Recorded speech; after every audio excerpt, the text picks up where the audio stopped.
How's it going, everyone, and welcome to another episode of No Excuses on VDWProductions.com and YouTube.com with your favorite show hosts, Aristill. Orion. And Volacel, and we're here to bring you the latest news and commentary on the video games industry for the week. But first of all, if you'd like to get involved with the show, you can do so by sending us email at noexcusesvtw@gmail.com, or you can follow us on the Twitter at noexcusesvtw, or you can join us in our Discord server, which is the best place to communicate with the show hosts and other listeners to the show, and you can get there by clicking on the link provided in the show description when the archive is posted on YouTube. I need to check and be sure that link is still up to date. Checked I keep meaning a few to. weeks ago, and Yeah, I feel that they just sometimes die for no reason. yeah, and there's no warning as to when they're going to do it. So, on the stream today, I'm playing a bit of Grounded, which it's basically crafting survival meets Honey, I Shrunk the Kids, for those who haven't seen this game before. I can't build an image out of what you just said. Yeah, you are a teeny weeny child, and you are in a backyard after being shrunk by a mad scientist experiment. I see. There is a storyline that runs through it, which basically boils down to get big again and don't die. But the punchline of the game is $50. yeah, it is also $50. Or it's also on Game Pass. Ah, well, that's about the only reasonable way to get it. But Yeah, I don't know what it is. Flagged as early access. Is it Yeah. crowdfunded? It is actually done by Okay, 'cause Obsidian. Right. I like a lot of what Obsidian does. When they're actually making stuff on their own terms, they can make some really good games. They also can make some rather terrible ports when they're working under somebody else's thumb. Yeah, it is. If you're after a survival crafting game, it is great. It's not finished yet, and it has really, really big spiders. I mean, compared to you. Well, I mean, that's gonna... Do they have arachnophobia mode? This is the game that has the arachnophobia mode where you can turn the slider all the way down. Hang on, I'll pop it up on screen. Where are we? Accessibility. Arachnophobia mode. Show spider. So that's the Orb Weaver. And if I turn arachnophobia down, it's on a slider, so it gets smaller. Loses some legs, gets smaller. Loses all its legs, smaller. Now it loses its mandibles, smaller again. Now it's a potato with red lumps. And now it's a featureless blob with googly eyes. That's how far down the slider you can go. Actually, because I am Australian and this is not the biggest spider I've ever seen, I've left it off. So, Australia. since I've last played it, it's been about nearly a year actually. They've added a few patches. They've fleshed out a lot of the existing areas. They've added new areas. Like when I last played it, pond up the back here was basically a big nothing burger, and over here had construction tape all over it. Now the pond is a swarming pit of death, lorded over by a koi. Over here you have a biohazard area because someone's left a can of bug spray out. Sand pit, which is your desert biome now. A picnic table, I have no idea what's involved over here, and the bins. Go play in the bins. Also, they added the Broodmother boss, which, yeah, be ugly. I mean, of course, at this point in the game, I'm nowhere near to go fight her, so I'm not going to try. I don't even know where she is, come to think. Well, I'm sure she'll find you. Yeah, I know she's in a hole somewhere. Start moving towards. See if I can do that. The Hedge Lab. Last time I played the game on stream, Hedge Lab is about where I left off. We'll see. But yeah, the game is coming along quite nicely. They're releasing updates at a fairly brisk pace. I'm eager to see where they're going to take the story. Like, if you look at the map, they've still got whatever's over here, as well as the entire back half of the yard. I'm assuming that the final area is going to be in here, which is a shed. So yeah, it is a rather very good game. It does take a bit of getting used to for the combat though. I find just using a weapon and a shield is probably the way to go. A bit squishy. Yeah, giant bugs hurt when they bite. Who'd have thunked? Over there, I don't want to. As for the rest of my week, it's been work. Lots and lots of work. Yeah, you've been pretty much incommunicado most of the week. Yeah. Been trying to keep in touch with a couple of group of friends. One of the ones that's... Hey, that's a wolf. Yeah, the group I play New World with, I tried to keep up with them. And then on Friday they jumped ship and started playing Final Fantasy. Like, from scratch. Well, ain't nobody want to play New World. Oh, we'll come back to New World later. I'm not actually going to travel around at night. The base I need to go has really big, really angry spiders. Something just bit me. Spiders seem to be the predominant hazard. Yeah. Like, you've got your orb weavers, which are the yellow ones. They're usually not too bad as long as you keep your distance. But once the night settles, wolf spiders come out, and those things are a lot more aggressive. Generally during the day, you can find them in various holes around the place. Yeah, you can sneak around them even, actually. They're in front of a treasure. But usually if they're guarding a treasure in their holes, said treasure will usually be in their aggro range. So you can't just sneak around them.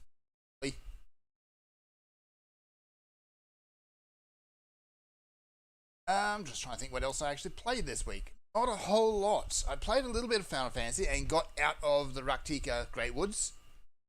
Lucky. No more lucky. Yeah, I'm still chuckling over the tonal shift as was the big reveal, the big events at the end of Lucky Time. Now I'm getting the names mixed up. Lucky. And now I moved on to the desert place where everybody is obsessed with trolley cars. How could you not be? Cars are kind of... If that one dude's to be believed, trolleys can do literally anything. I mean, it's Final Fantasy, so they probably can. We're going to ride a trolley to the moon, aren't we? He's good. I would not be surprised if he somehow finds a way to engineer a Talos that can make rocket boots happen and take us to the moon. Yeah. Fly to the moon on a giant golem, not the spaceship everybody was expecting.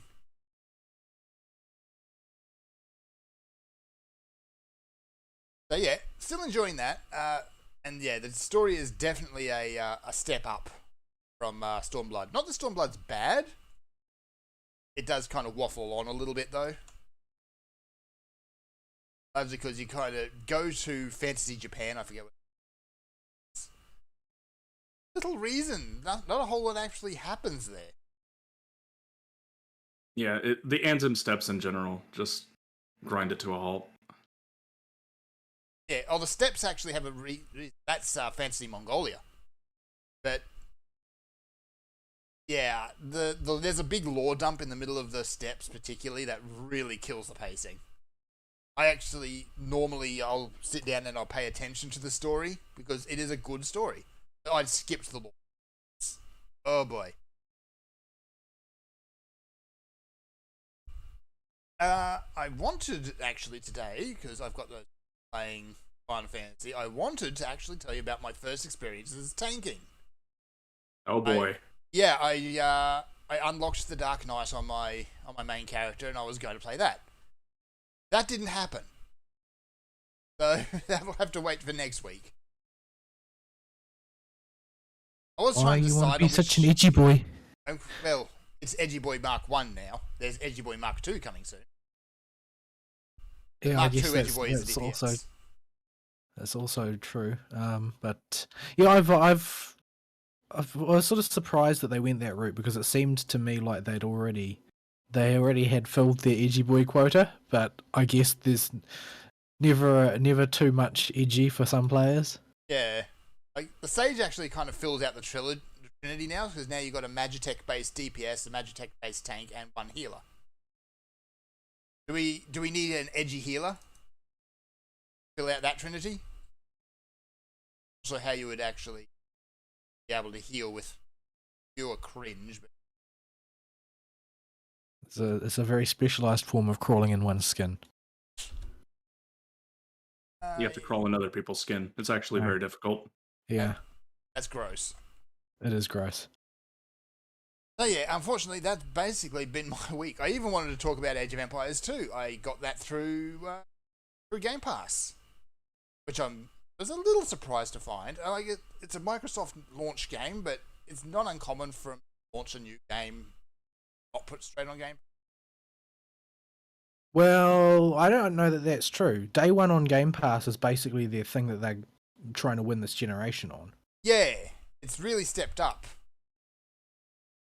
So, And it's a reasonable approach to take. I think it's going to work for them in their favor, because the actual data that they have collected in house suggests that there is no meaningful loss in sales from simply deciding that you're going to use this model. Like the amount of product moved doesn't seem to change very much.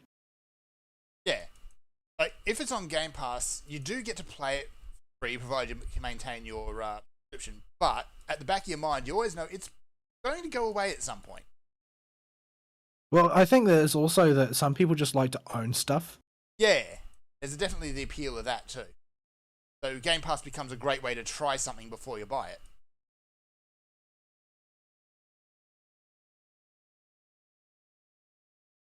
So, yeah, unfortunately, I've only played about a minute, which was long enough to check into it because, even though it's Game Pass and the Game Pass model I find is really... The Microsoft Store on the PC, however, is still hot garbage. So after it choked my bandwidth for a day, the game is like 40 gig. And I think part of that is because when you download it, it includes the Beetle. I don't want to play. It includes the 4K pack as well, and you can't not download that. It's a separate download, but if you try and cancel it and just go with the standard, it cancels the whole thing. We're running into, at least it's on well, it's not on PC if it's on consoles either. Yeah. But we're running into Street Fighter territory here, where a game that should not be that big is absolutely ginormous. Yeah. In this case, it's because of that. Well, I'm going to think it's because it's that texture, because 4K textures and 4K video are serious memory hog. Yeah, that seems like an odd decision to make, because generally speaking, AoE players play on crappy hardware. Well, traditionally, yeah, because you've got Age of Empires 1 and 2 that people play. Nobody plays 3. Don't ask. Awful.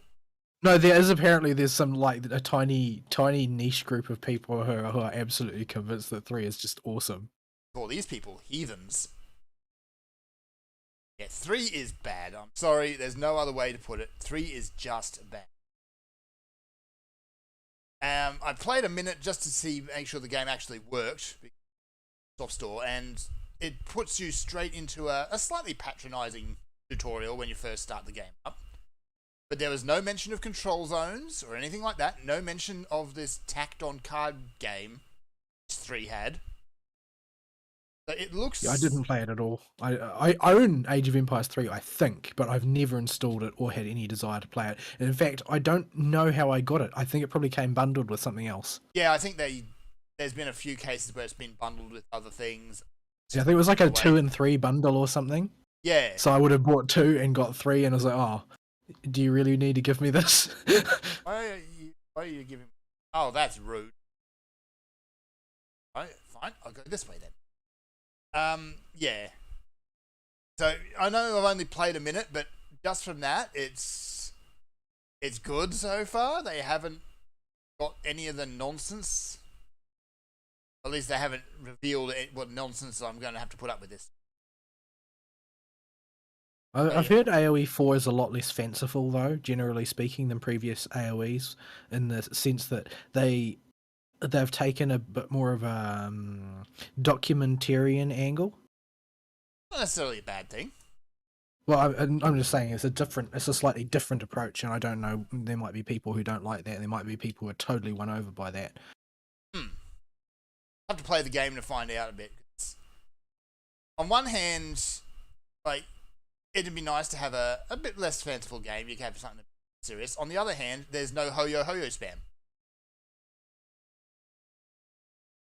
But yeah, I think that I think it's reasonable to take this approach. Like, it seems like for AoE 4, this is the right direction in that there's no compelling reason from my point of view. With AoE 2 definitive in existence, there's no compelling reason to try and replace it.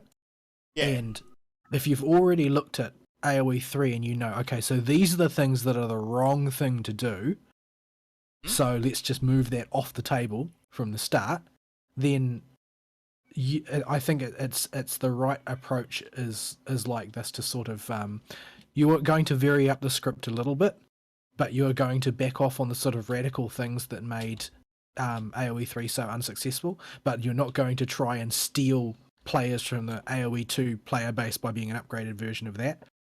Yeah. And it seems like they've taken a relatively how should I say, a pro fan stance, in that, you know, like I mentioned, most of the people that play AoE play on crappy hardware. Well, that's probably not true. It's probably not most, because most people don't play exclusively AoE if they play AoE, but they do have a very diehard fan base, particularly in like South America.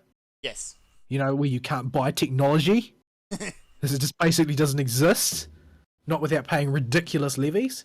Yeah. And so I heard for AoE 4, they're actually implementing 2 renderers, a high-end renderer and a low-end renderer, which has been calibrated to work on incredibly crappy hardware. Good idea. That's a very good idea. I haven't looked into this in any great detail. It's just stuff I've heard people on like YouTube talking about. But yeah, that's apparently what they're doing, because they are cognizant of the fact that AoE is incredibly popular in places where you just can't get high-end gaming gear. Because, I mean, it's been around a long time, and AoE 2 is in its lane, sort of has ascended to the level of being the perfect RTS. It is, in a lot of ways. Yeah, RTS has kind of went a bit weird for a while and then disappeared almost completely. Well, I think that it's on a certain scale and within a certain arc.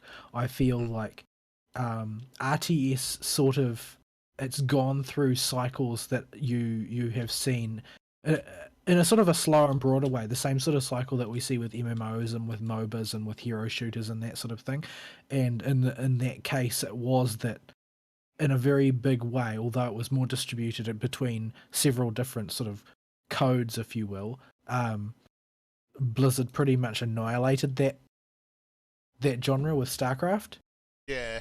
And everything ended up orbiting around StarCraft and how much like StarCraft a thing was, and it pretty much killed the genre. But the AoE thing is a sort of an anomaly in that it existed just far enough off to the side to carve out its own identity and have little enough overlap with the rest of its genre in just the way things played out in sort of like the macro scale management of Empire type of thing, that it was not really being cannibalized by StarCraft, but every other entry to the genre did get cannibalized by StarCraft, in my opinion. Like Command and Conquer was essentially cannibalized by StarCraft, Dark Reign cannibalized by StarCraft, Total Annihilation cannibalized by StarCraft.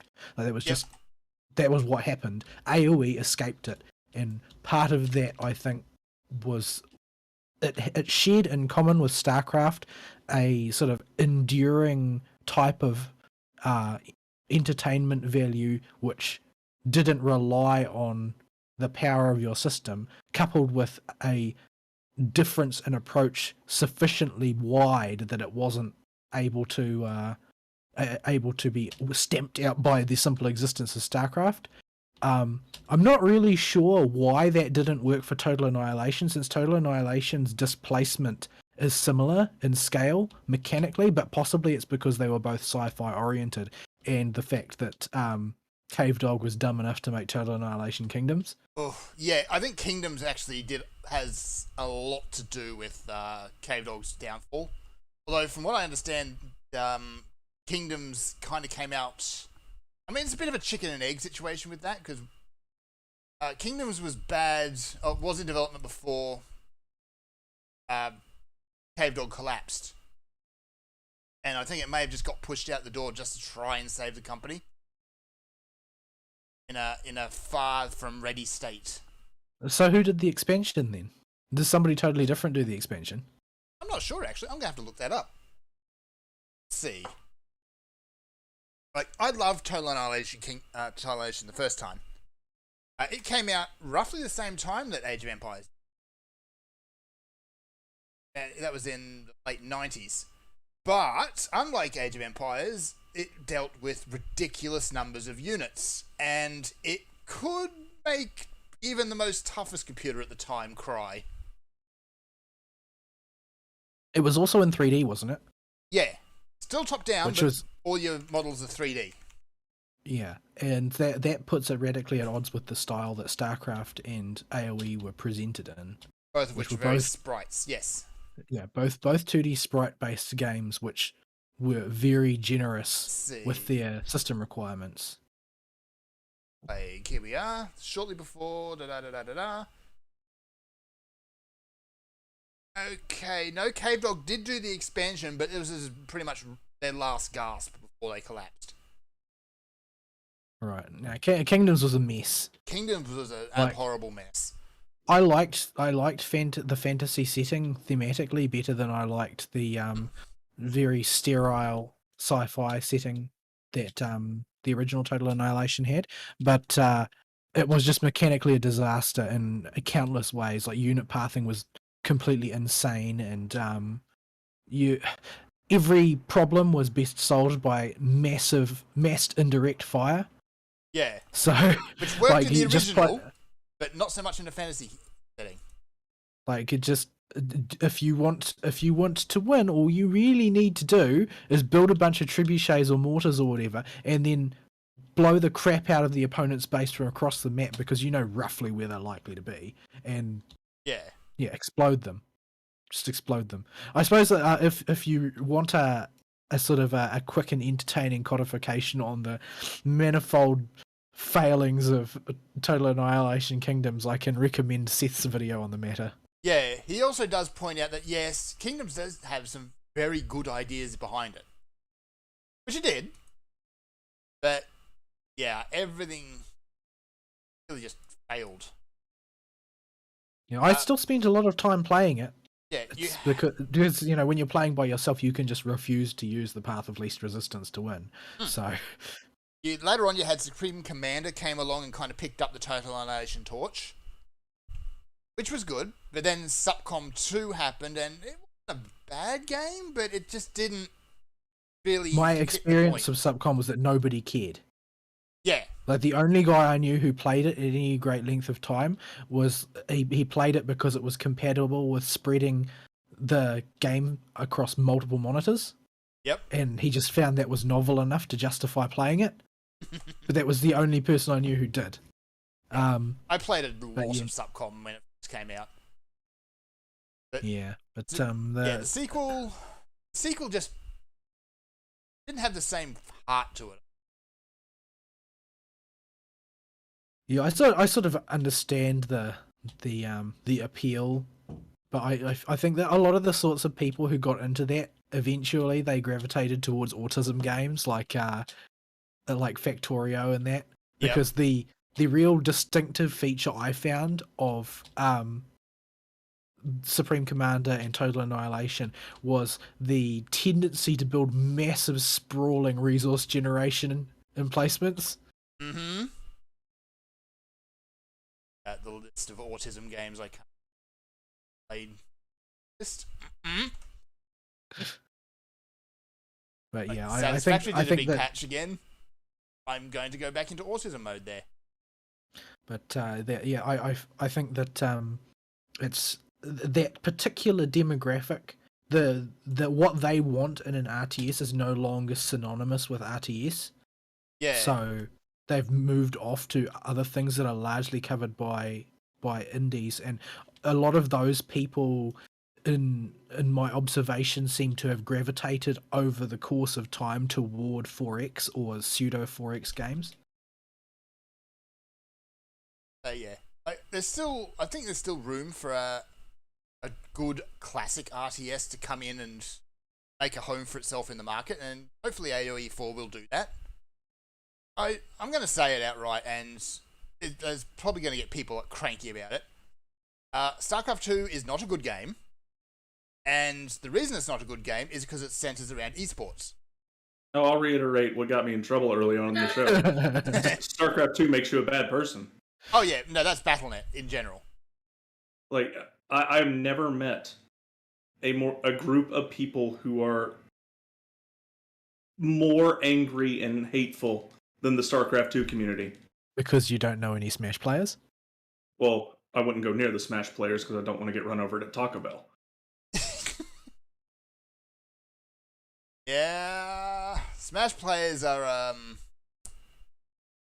They're special. But Yeah. yeah, I feel like that what StarCraft did to the genre was to make it mean a particular thing, and it was not necessarily a particular thing that was what a lot of people wanted. Yeah. And I think that most of the people who were fanatical about other types of RTS have moved on to different things, which are no longer served by people who make RTSs. But AoE has always been a weird special case that didn't obey the same laws, didn't obey the same rules. They kind of did their own thing and were left largely alone. Yeah, I never really played much of AoE 2. I always, like I've related it many times in the past, I have always chosen the most irrational, cancerous option in every generation of RTS.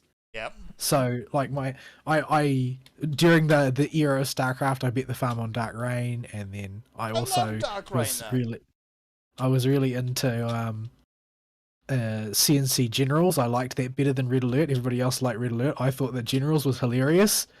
So I played lots of Generals. What else did I never really played AoE 2, but I did play Star Wars Galactic Battlegrounds because you could kill Gungans. I love that. I just set up whole campaigns where it was like me versus all the Gungans. The Gungans were of course set to easy, so I could just stomp on them. In the era where everybody was like, you know, flirting with Subcom, I was the weird guy who insisted on playing Rise of Nations, which doesn't appear to have any ancestors or descendants. Incidentally, there was, I hope I'm not crazy in remembering this, a really bad song over the Rise of Nations credits. I don't remember. Which basically devolved down to somebody screaming Rise of Nations over and over again. I don't remember. I've never been able to find it again. There was a Rise of Nations too, but it was sort of like a weird pseudo-fantasy steampunk thing, I think. Yeah. But, There was. Yeah, I liked Rise of Nations a lot. And there was one I'm not more. quite sure why. Empire Earth. I vaguely remember it, but I never played it. It played a lot like Age of Empires, except instead of just having, you know, your 4 ages, it went all through human history and into the future. So you'd start off by throwing rocks at each other and end off by throwing mecha at each other. Because, you know, that's where we're going. Mecha. But that game was atrociously balanced. It would make Wars in the Future way more fun if it was. But at least it's a lot more stylish. Give you something for the history books. But yet, although every empire you could play in that game was, like, in the early ages, they'd have unique looking buildings, but everyone basically got the same thing. And once you hit kind of the Industrial Revolution, everyone's buildings started looking the same anyway. No, I sort of liked the weird the weird sort of very macro scale, bizarre AOE civilization hybrid that Rise of Nations was, where you had sort of like trade routes and stuff, and different cities. Like cities actually had like a discrete definition, as opposed to a conventional RTS where you build your buildings. You know, you might have to build them within a certain radius of each other, but generally speaking, they weren't a city per se, the way they are in Civilization. It was still what you call a base rather than a city. Yeah. But in Rise of Nations, they were definitely cities, and they were structured like cities, but you built them the way you did in an RTS rather than simply upgrading them the way you do in Civ. Yeah. And it had wonders that did stuff. It was always kind of this micro game built into it where you want to try and put your city together so all the roads matched up properly. Yeah. And it also, the Wonders did something, and I was very enamored of this, because I would play as China and I'd build the Terracotta Army, and it would self-generate troops. So it doesn't make any sense historically, since the Terracotta Army was part of a tomb, but yeah, you built it and it would just spontaneously manufacture troops constantly. So you never had to build your own army necessarily, because the Terracotta Army would just keep spitting out troops without you committing any resources to it. Yeah, that made no sense whatsoever. But, there's been some great RTS games over the years, and it's a shame that the genre is largely stagnated at the moment. Thanks, Blizzard. Blizzard. Unfortunately, though, since Blizzard has basically collapsed, there's lots and lots of RTS talent that will be sort of moving around in the wild. Yeah. And, I'm wondering how many of those Molheims swooped up with his company. Well, there's a lot of big names out of Blizzard who have made companies now and have taken their pick of the litter.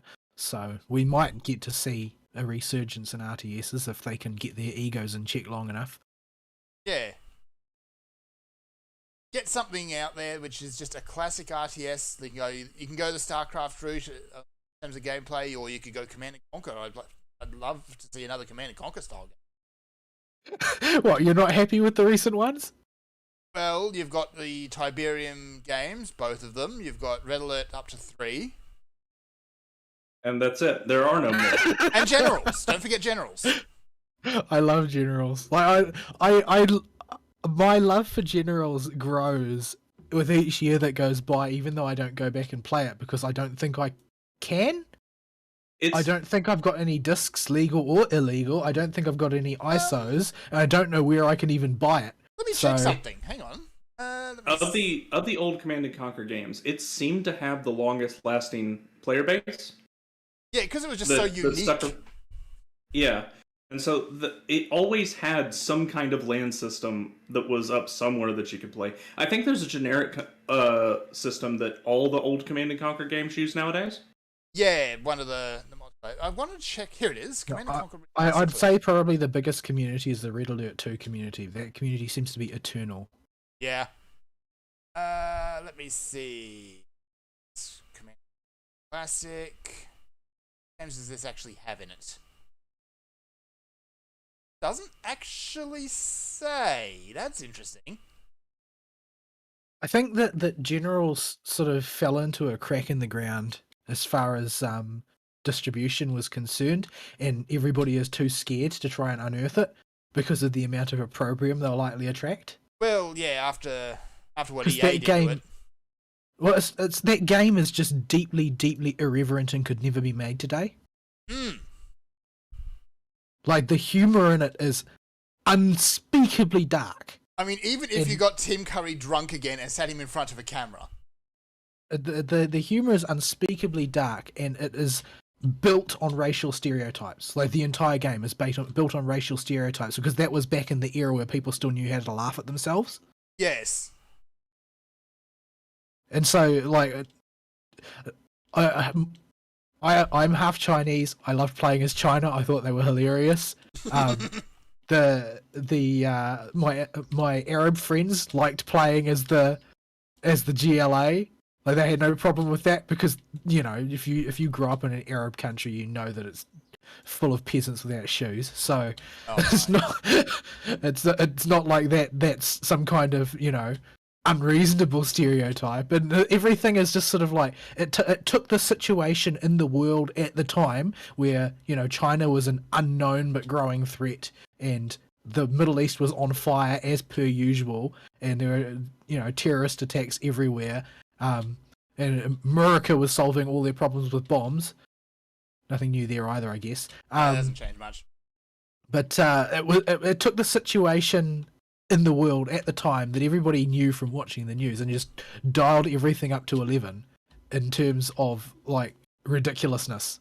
Mm-hmm. And it just made it a very enjoyable game because you can see it's just sort of like just barely tethered to reality enough to keep it somewhat down to earth, but also just playing with the absurdity of the way you would caricature these nations. Yeah. And so you've got things like you know, Iraqi peasants who fire storms of Scud missiles loaded with rainbow-coloured anthrax at their enemies, and you've got China who attempts to power everything with unstable nuclear reactors made on the cheap, which therefore leak crap everywhere. Yep. And you've got Americans who basically own the UN. Everything costs $1 bajillion, and they basically have to depend on their economy for everything because everything costs so damn much to make. Yeah. It was so realistic in the most unrealistic way, or unrealistic in the most realistic way. Something in the middle. But nobody would tolerate its existence today. No. So I can't imagine anybody trying to bring it back. Yeah. That's the worst. Not to mention that Xi Jinping would probably object. Oh yes, that's the worst thing about the modern world is everyone's forgotten how to laugh. Yeah, and Winnie the Pooh exists, and he is a very vindictive little dictator. Yeah. Anywho, somehow this ended up becoming tangenting and becoming a thing, so that's my week. Didn't do much, but we got something out of nothing. We were talking about RTSs, and the thing is that RTS is sort of like a very deep well of nostalgia because it's been a functionally dormant genre for so long.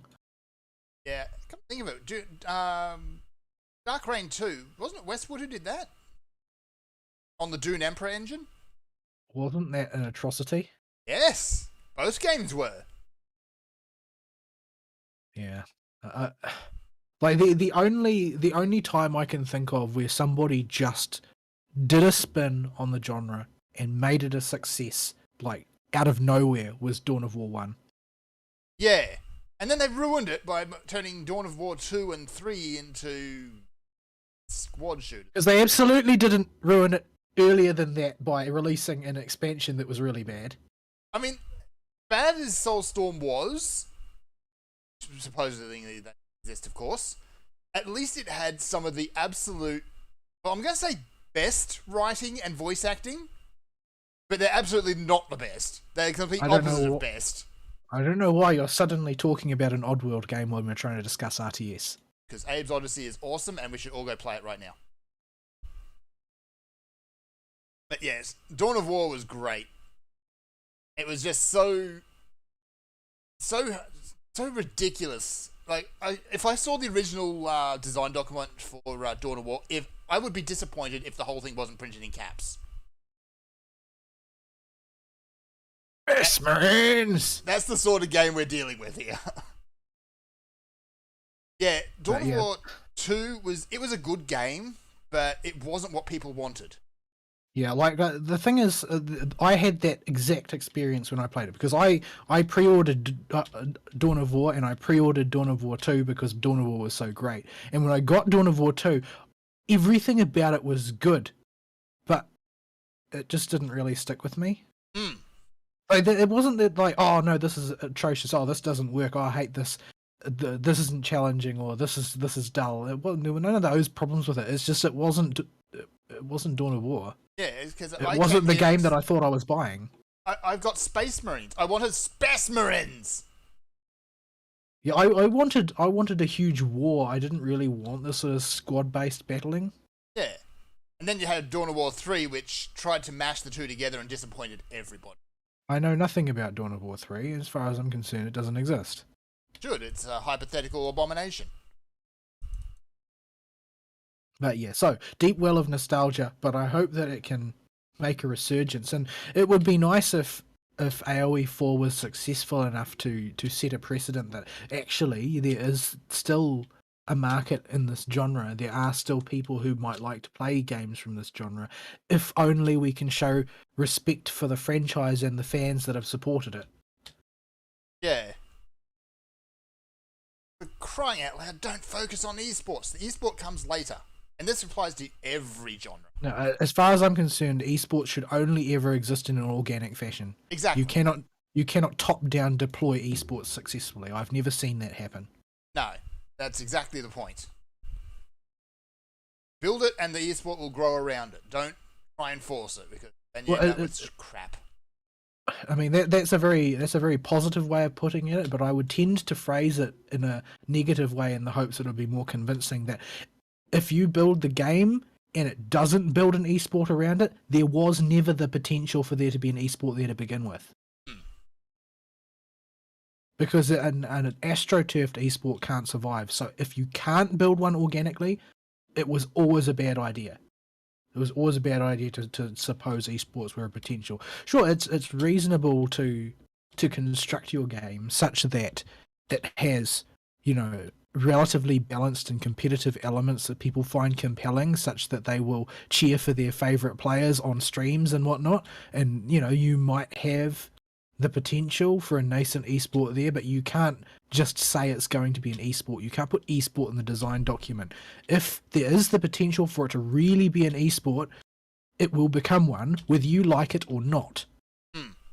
And I think that it's commercially safer as well to do that, because number one, you're not putting it in this huge capital outlay to set up esport infrastructure out of the box without any proof that you can be successful. And number two, you don't need to take responsibility for the behaviour of the community in the public eye, because it wasn't something that you built. Not to mention all the saved money, time, energy, and etc. just by not wasting your time on something that just ain't gonna be that big of a deal for people that actually play your game. I think this is largely a shareholder thing, because when there were the major esports leagues were really booming, a lot of them were dramatically overvalued. Yes. Like when those statements were made about how much a given, esports like MLG was worth, like their dollar value attached to that was ridiculously inflated. Nobody was going to pay that much to buy them. That wasn't going to happen. But they were, with these ridiculously overinflated estimates out in the wild, what you end up with is shareholders expecting a company releasing a game in a competitive genre to be able to produce that value growth. It's like, oh, well, they did it, why can't you do it? The shareholder is not going to understand the distinctions between games that are aimed at a niche audience or a naturally existing community and one that is, going to explode. Yeah. It's not So something it's another one of those things when the money people get involved, suddenly the focus is no longer on the game. Yeah. Much rather a game be made, and even if an esport doesn't pop up, then at least you've got still a solid game that can stand on its own. Whereas a game built around esports, if the esport doesn't pop up, the game is a flop. Yeah, well, I mean, we should have seen this carousel go around quite a number of times at this point, because we've seen we're sort of like the rise and fall of the MOBA boom and the rise and fall of the hero shooter boom, and the battle royale. Yeah, and we've got all these corpses lying around, like that one with the transgender toilets. What? And they made a big deal out of the fact that there were transgender toilets in the game or something in one of the maps. Oh, and right. they thought this was some kind of selling point. I completely forgot about that. And then there's Battleborn. Did that even get released? I can't remember whether it released or not. Was it Dead on Arrival? Yes. Yeah, and there was another battle one, wasn't there? Battleborn, Yeah. Battle Cry, and Battle. Get what the third one was. I can't remember what it was called because you always said Battle Cattle, and now that's all I can remember. Yeah, because there was 3 of them at the same time, and they all had battle in the name, and they were all completely generic. Battle Cattle. Also, Battle Cattle is incredibly fun to say. But like we've seen this play out now, like in full view of everybody, with sort of mature pro gaming scenes already in existence. So you've got your FGC, which is probably the oldest stable one, and you've got your sort of Major League Gaming and all the sort of, I don't know if people still do Pro Halo, but I'm sure Pro Call of Duty is still a thing, and Counter-Strike is definitely still a thing. But all of those, they existed and have continued to exist off doing their own thing stably in the wings. And then you've seen every one of these people try and build these purpose-built MOBAs and battle royales and all this thing, and try and make them a thing artificially. And now we have seen how much money can be lost on that. You would think that people would learn not to do it. Yeah. But, for some reason, it keeps happening. And again, I think the money people are partly responsible for that, because you're not going to be a witness to Blizzard showing up at an earnings call, or Blizz Activision as the case may be, saying, yeah, our esports division was a huge catastrophe. We need to not dump more money into trying to make the World of Warcraft Invitational a thing, because nobody cares. Nobody has ever cared about the World of Warcraft Invitational. No, we don't need to be dumping money into setting up a massive esports infrastructure for the new Overwatch before it's even come out, because it was always throwing good money after bad. Yes, we need to spend more money on renaming characters after porn. Obviously. What could possibly be more beneficial to the franchise? Exactly. But yeah, I think Blizzard's got deep systemic problems which range far beyond that now. Yeah, So, did we actually... Was that last week or was that this week, the... that was last week. Okay, That was last week. I've lost track. But yeah, well, I mean, Blizzard is just, neck deep in lawsuits and legal argy-bargy at this point. That's Yeah. not really able to appraise the situation until the dust settles. I did actually see a take on it about this whole McCree renaming thing, and that's that at no point did any instruction on this thing come from the higher ups. Yeah, that's been my impression from the start. Like the bowls of fruit should have made it obvious that this was desperate people flapping in the wind. This Clowns wasn't a running plan. circus. Yeah, like they're looking for something to do that will give the right appearance of progress, but they don't have a plan. So they're just doing clue. stuff. Yeah. Yeah, it's definitely a case of the clowns running the circus over there at the moment. Honk honk. Alright. What else? Yeah, that's right, we were doing your week. I need to sleep. My week was a busy week at work. It's always a busy week at work. It was not as busy as it could have been, I suppose, and I did manage to make my way home on time most of the week, which was interesting. Well, I left work on time. I did not make it home on time because we had more coof cases detected in Christchurch, and despite the fact that Jacinda decided not to lock us down because she's nothing if not inconsistent, even though there was no lockdown, people still decided to panic buy at the supermarket Stop doing this, for people. some reason. Seriously, stop. So I had to go looking for toilet paper, because somehow people have managed to use up all the toilet paper they bought last time. I don't know what conditions those assholes are in, but I'm a bit concerned. If you're going through toilet paper at that rate, see a doctor. Yeah, like we're going to see some kind of like rash of colon cancer or something. I don't know. Yeah, Very strange.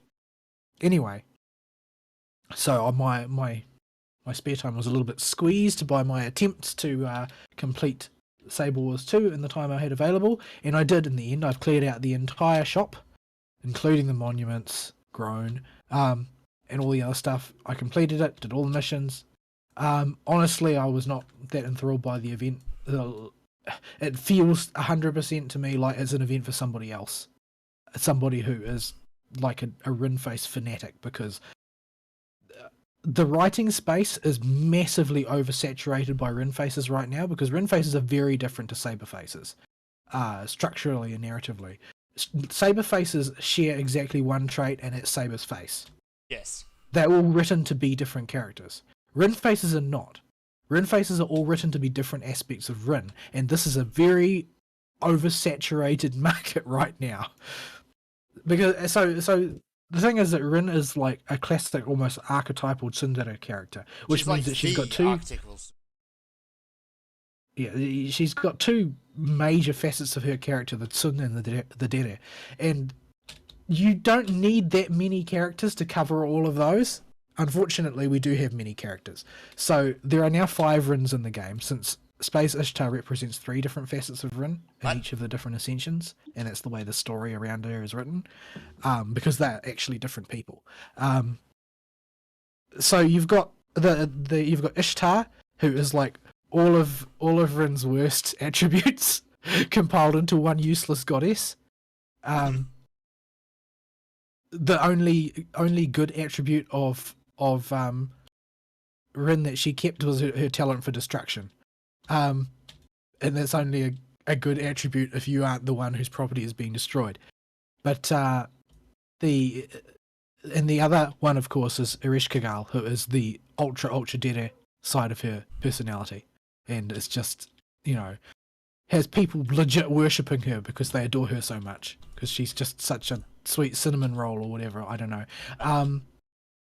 That's pretty much cornered the market on Rin-Faces, though. So injecting 3 more and trying to write them as separate characters has just caused it to end up a little bit stretched, and the story is therefore just lacks impact for me, because I'm not fanatical enough about that character to be thrilled that there are now tons of extra ones.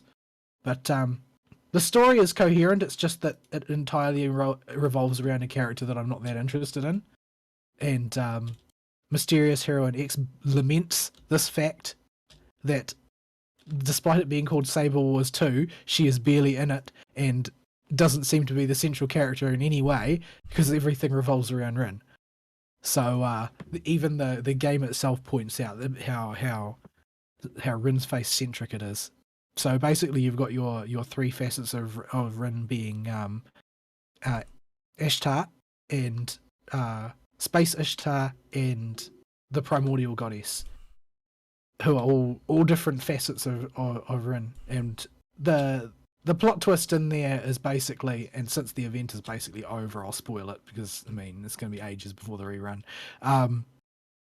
that the Primordial Goddess splits into two parts after being defeated like thousands of years prior in the Servant universe, into an evil half and a good half, and these are discovered later by Tokiomi, who is one of the last 7 masters in the Servant universe, and he decides that he's going to raise one of them, but he doesn't want to do anything normal. So rather than choosing the good half to raise, because they're more compatible with servant kind rather than the evil one, when the Primordial Goddess, when she was united, wanted to annihilate the entire universe because she hated servants. Like her defining trait is that she can't stand the idea of ever being forgotten, and she would rather destroy everything than allow people to just forget and move on. And so Tokiomi, being a magus and therefore screwed up in the head, decides that rather than taking the easy option, he's going to take the perverse option, and he's going to raise the evil one, except he's going to raise her to be the good one. And the evil one ends up, rather than staying dormant, gets kidnapped by the Shinkage Ryu, which are basically, in the Servant universe, the evil criminal organization that took over after Dark Rounds was disassembled after the defeat of MHX Alter. And so the good Ishtar gets raised to try and be evil. And so most people are depending on their preferences in the Ereshkigal or Ishtar direction, tend to like one or the other of these more.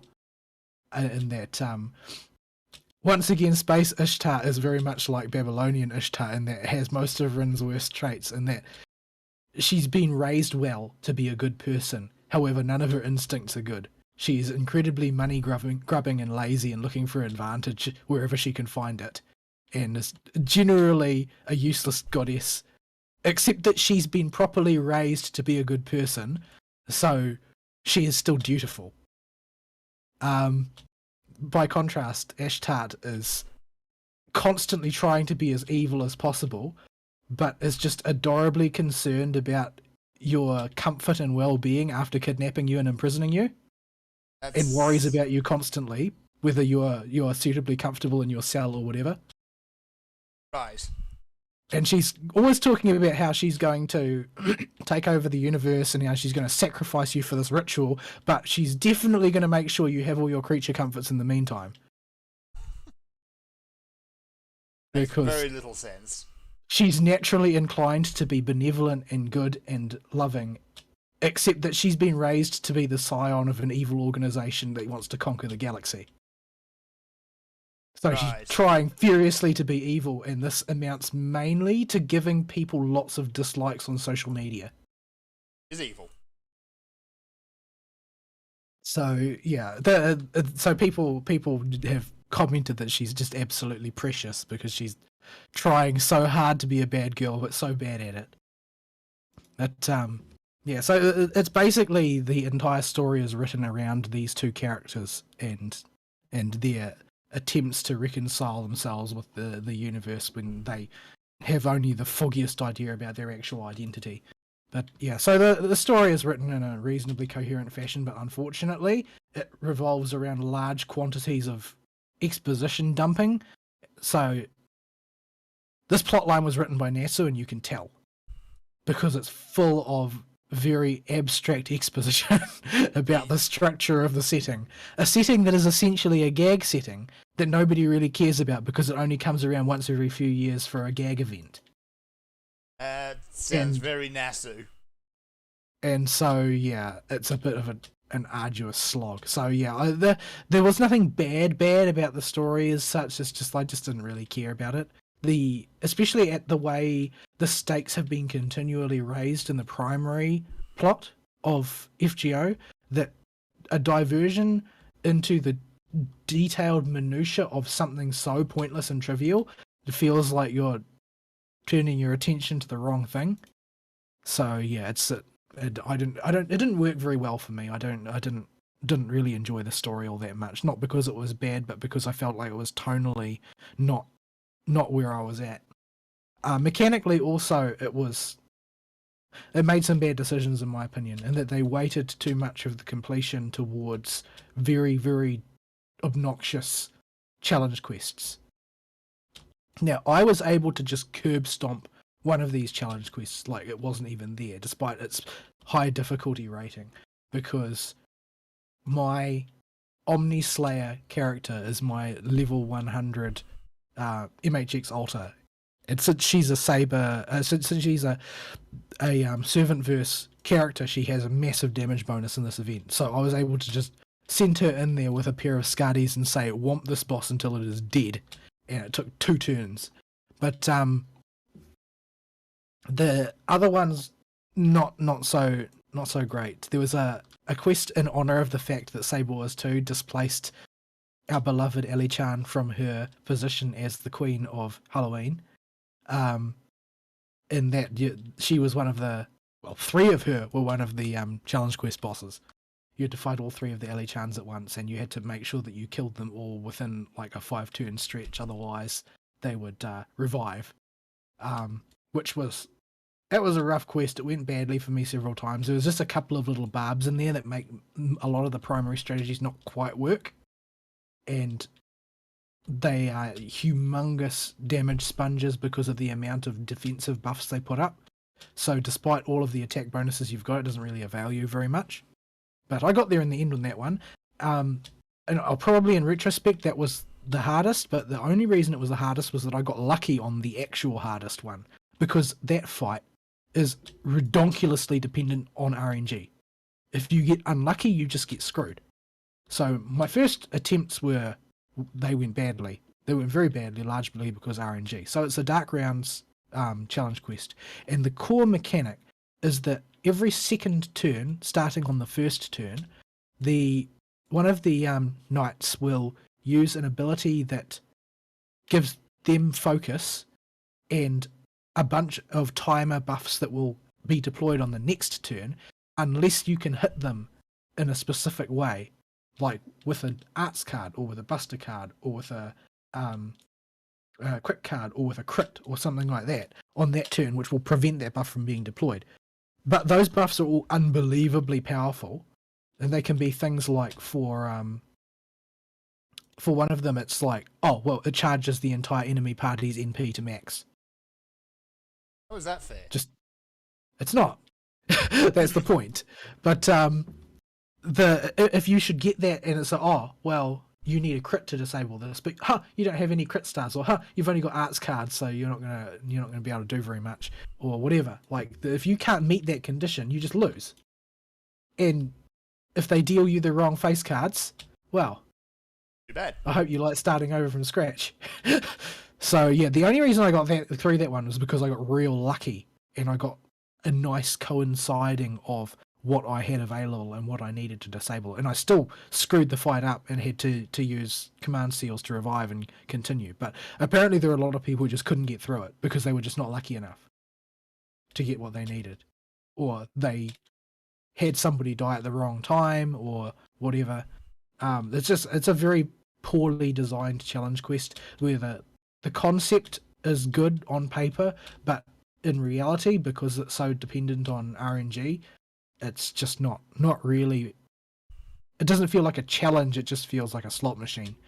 A lot of people say that you should just build a team around Ruler Artoria and the Mages Association Mystic Code, so that you've got as many reshuffles as possible to try and sort out the rough situations where you just don't get what you need. Because most people aren't going to build a team very heavily around having a balanced set of cards available. They'll usually be leaning like heavily in favor of Quick or heavily in favor of Buster or whatever. So the odds go up that you're not going to have what you need available. So yeah, didn't really like it. So overall, the event was a thumbs down for me. Not a radical thumbs down like Journey to the West thumbs down, but it was like, this was kind of banal. I would have rather had another Ali-chan event because Liz is just better. Which she has gotten her own event again in Japan. She is once more the star of the show for the Halloween event in FGO Japan. Another Welfare Liz has been released there, a rider this time, because Liz is now playing the role of the fairy tale Cinderella. That's gonna go. Well, I'm a big fan of Liz. I think she's adorable, and her role particularly in Extella, I'm still butthurt about because they bully her so much and so cruelly. Like, this isn't the regular bully Liz where people make fun of her. They like legitimately torment her and torture her during some parts of the story, which is what makes her go bad. But she still ends up in a starring role in my heart anyway, because the entire story goes the way it does because of her in Extella. Oh dear. But yeah, at any rate, she's got her own event. She's got her own welfare. She has been restored to her rightful position at the top of the Halloween pantheon in FGO. Looking forward to her return in 2 years' time for us. But and she gets to sing again. Oh no! I posted the song in the music channel on the Discord if you want to listen to it, because it's quite nice. I mean, she it's not like she's the greatest singer in the world, but when she's actually singing properly, she can sing quite well. It's just that she doesn't really know the difference between singing and Fusroda. Yeah. When you're a Sonic Dragon, there's not really much you can do about that. But yeah, at any rate, that was FGO. FF14 is then the other big chunk of my time. when I don't have much time in the evenings lately, when I've only got like an hour before bed or whatever, I would log on and do a little bit of crafting or a little bit of gathering. So I've made a little bit of progress on that. I haven't been logging like 12 to 16 hour days in Final Fantasy like Ari, who doesn't have anything better to do because he's mostly watching old people. So I'm not like making a clean sweep of all the professions like him, but I made a sizable amount of progress over the course of about 3 nights or something. I've gotten quite a number of my crafting disciplines up to 63, which is a good break point to work on a new set of gear. So once I get there, the new increased EXP and Leaf quests plus the Ishgard restoration plus collectibles, you can zip through crafting pretty quick if you have a mind to do it. Yeah, and you're not distracted. It was radically different to what it was like when I was last really into that, which is during A Realm Reborn. Like, they don't really even resemble each other that much. It was much more complex to do crafting in A Realm Reborn. And the collectible stage of things, last time I was attempting to do the collectibles for Gathering was in Heavenswood. And it was incomprehensible back then. There was no special UI element for it. You just had to remember what you were doing and figure it out. But they've rebuilt everything around this new visual display of how it works now, and they've culled a lot of the more confusing skills and replaced them with some simple intuitive ones for carrying it out. So you don't have to spend so much time wrestling with it, you can just do it. So that's made that a lot easier. So I've gotten my mining and botany up to a little bit above 70 now. Which was surprisingly easy and relaxing to do compared to the last time I attempted it, which was during Heavenswood, where it was not easy or relaxing. It was just very, very confusing and stressful. If you really want to make it even more brain dead, just pull up the website that tracks the unspoiled nodes. Yep. There are several websites, but I couldn't find the one that I used to use back in the day, which was really good. I could only find really bad ones. I'll send you the one that I found that was the simplest and easiest to understand. Because I used to have them all set up for when I was doing it. Like, I had a thing that was set up and it would tell me, I would just put it on the other monitor and it would chime to alert me, oh, this one is available now, please go to this zone and this location. And I had built a custom list of all of the ones that I wanted, and it would just scroll through them constantly. But this one has no such features. It's stupidly simple. I'll drop it in a live show chat, I guess. Yeah, I basically ended up resorting to a manual list of times, so... Yeah, this website, all you do is you select the expansion you want, and then you just pay attention to what's on the clock. Oh, yeah, that's the one that I ended up using. But yeah, the one that I had before was like it was a very elaborately constructed one that you would tell it all of the things that you wanted to track, and it would create an automatic scrolling list which would alert you when you needed to be doing things. But yeah. At any rate, so I've made progress on that and it's been sort of, I don't know whether I'm happy that it's easy or whether I feel kind of disappointed that I tried so hard before and now all that work doesn't mean anything. But I guess lots of people are in that boat, especially the ones who progressed their crafting really high in the early stages of the game. But yeah, so a lot of that stuff works quite nicely now, so it's not as onerous as it used to be to progress. So while I probably won't have the time to catch up all the way or anything like that to where I would need to be at the end of Shadowlands, I've at least made some progress, so I'm not like a gajillion expansions behind. The other major thing that we did was we took down the Wurlit plotline. We did the last and we finished off the Nier plotline. But I'll let Ari talk about those because my throat's actually getting a little bit raw. All right. So hang on, let me pull up the wiki for it. So we'll finish off the Puppet Bunker. I keep calling it Puppet Bunker, even though it's only the name of the middle one because it's the most memorable name. The Tower at Paradigm's Breach. And, I feel like, generally speaking, I didn't understand anything, and because I haven't played Nier. I have played Nier. I've read all the short stories, and have either watched or played the Drakengard games, depending on which one it is. And I only got the references. I still don't have a clue what the overall thing going on with the androids and stuff was. From what I hear, this is pretty normal for finishing a Yoko Taro game, though. Yeah, pretty much. Yeah. There'll be pieces of information scattered here, because I looked it up later. This is totally canon. That the bunker somehow shows up here, or the machines make a duplicate bunker here.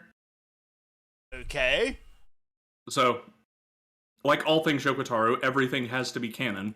The universe, somebody described, I think it was Clemps, big Yoko Taro, really gay fanboy on YouTube. He described it the best way with Yoko Taro in his timeline. The Dragon Guard Nier series reflects a thorny crown in its timeline, and that there are branches at points that go off into nowhere or to dead ends, but the main series follows a loop, and we are, for the Nier universe anyway, one of their dead-end branches on Final Fantasy is what it seems like. Right, so where they managed to go through a gate to this other world and attempt to colonize it, but totally failed. Yeah. Yeah, and then eventually time will start, the events of what has happened will start repeating themselves into ad infinitum in his universe until somebody finally figures out how to break a cycle and then move on to a new cycle. Right. So that's how that works. The story isn't really the selling point, other than it's just visually very different and cool to look at. Yeah, it's all pure aesthetics. The aesthetics are pretty incredible, especially if you've got no familiarity with Nier. It's a massive break from what you're used to in FF14. Yeah, and even if you are, it's probably been long enough since you played Nier, either Nier OG or Automata, because both of them get referenced very heavily, and there are bosses from both games just that show up. Like, we fight an Ingalls as the first boss, as the major boss of the first dungeon. He's the end of tutorial boss in Automata, and they show up later in the story as mini bosses throughout the game. Oh, the big refiner, the oil pump boss? Yeah, the guy that's a walking rig. Yeah, him. I heard that there's a replicant boss in there as well, or something. There might be. I haven't finished Replicant. It is stuck somewhere in the Forest of Dreams, which I don't want to do again right now, because that's a text adventure for the uninitiated that you have to read through, and I didn't guide it last time, so I don't have a clue what to do. I do not remember what the correct choices are. Seriously? Okay. Yeah, you go to a forest, and everybody is falling into a death-like dream where they can only perceive the world as text, and you have to do a text adventure in OG Nier. Right. That is a very strange way to build a game, and a universe for that matter. Well, it's Yoko Taro. What do you expect? Yeah. I mean, that's pretty tame for him. So, you fight... so I haven't got through there. The Hobbs boss is alluded to as a type of machine that exists, but I don't think we get to see it ever in Nier. And it's the one that's upside down when all the groups get divided onto their own little platforms, and you have to attack the big dude in the middle who's hanging upside down from the ceiling. Where that ninja got roasted on fire. Ah, yes. Ninjas So he's dying in alluded- interesting ways is something you might have to be a bit more specific about. Yeah, well, this one was fairly memorable because he just stood in the fire when the flame jets were behind our Yeah, platform. these flame jets are very emphatically fire. You cannot mistake them for anything else. Yeah. Like, I think the problem with Ninja is they can just no-sell some AoEs, but not all of them. Not a constant stream of fire. No. But it seems to me that people who play Ninja as a main think they can just jump through pretty much every AoE. I don't know about that, but this guy definitely thought he could bathe in fire, and it didn't go good for him. Fire hot. Yeah. So there's also in the Tower of Paradigm's Breach, there's the first boss is the Jack of Hearts, which is the big Disc 1 final boss of OG Nier. You have most of Puppet's bunker is new stuff. The second dungeon. Also at Tower at Paradigm's Breach, you have the Red Girls. They're a mysterious entity that's part of the machine network. The official description that they're just mysterious entities. Well, they're the representations of the pseudo consciousness that the machines possess. Both of them are halves of the network. Are they individuals though, or are they like a sort of like emergent phenomenon? They are linked together, but they appear to develop separate persona later. It's confusing because you know how she spawns all the clones, right? Yeah. This is minor spoilers, but one time you interact with them, the way to escape from them is to stop killing all their duplicates and let them multiply to a point where they start fighting with each other.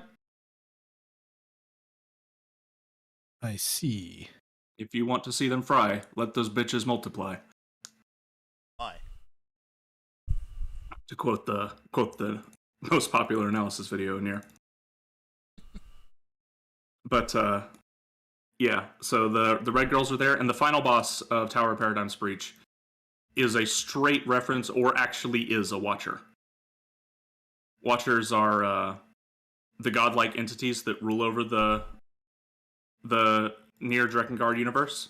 They're interdimensional beings that can travel between worlds, and they either have a rough humanoid shape, or look like a adult human woman, or they're an Eldritch abomination. And there's no in between?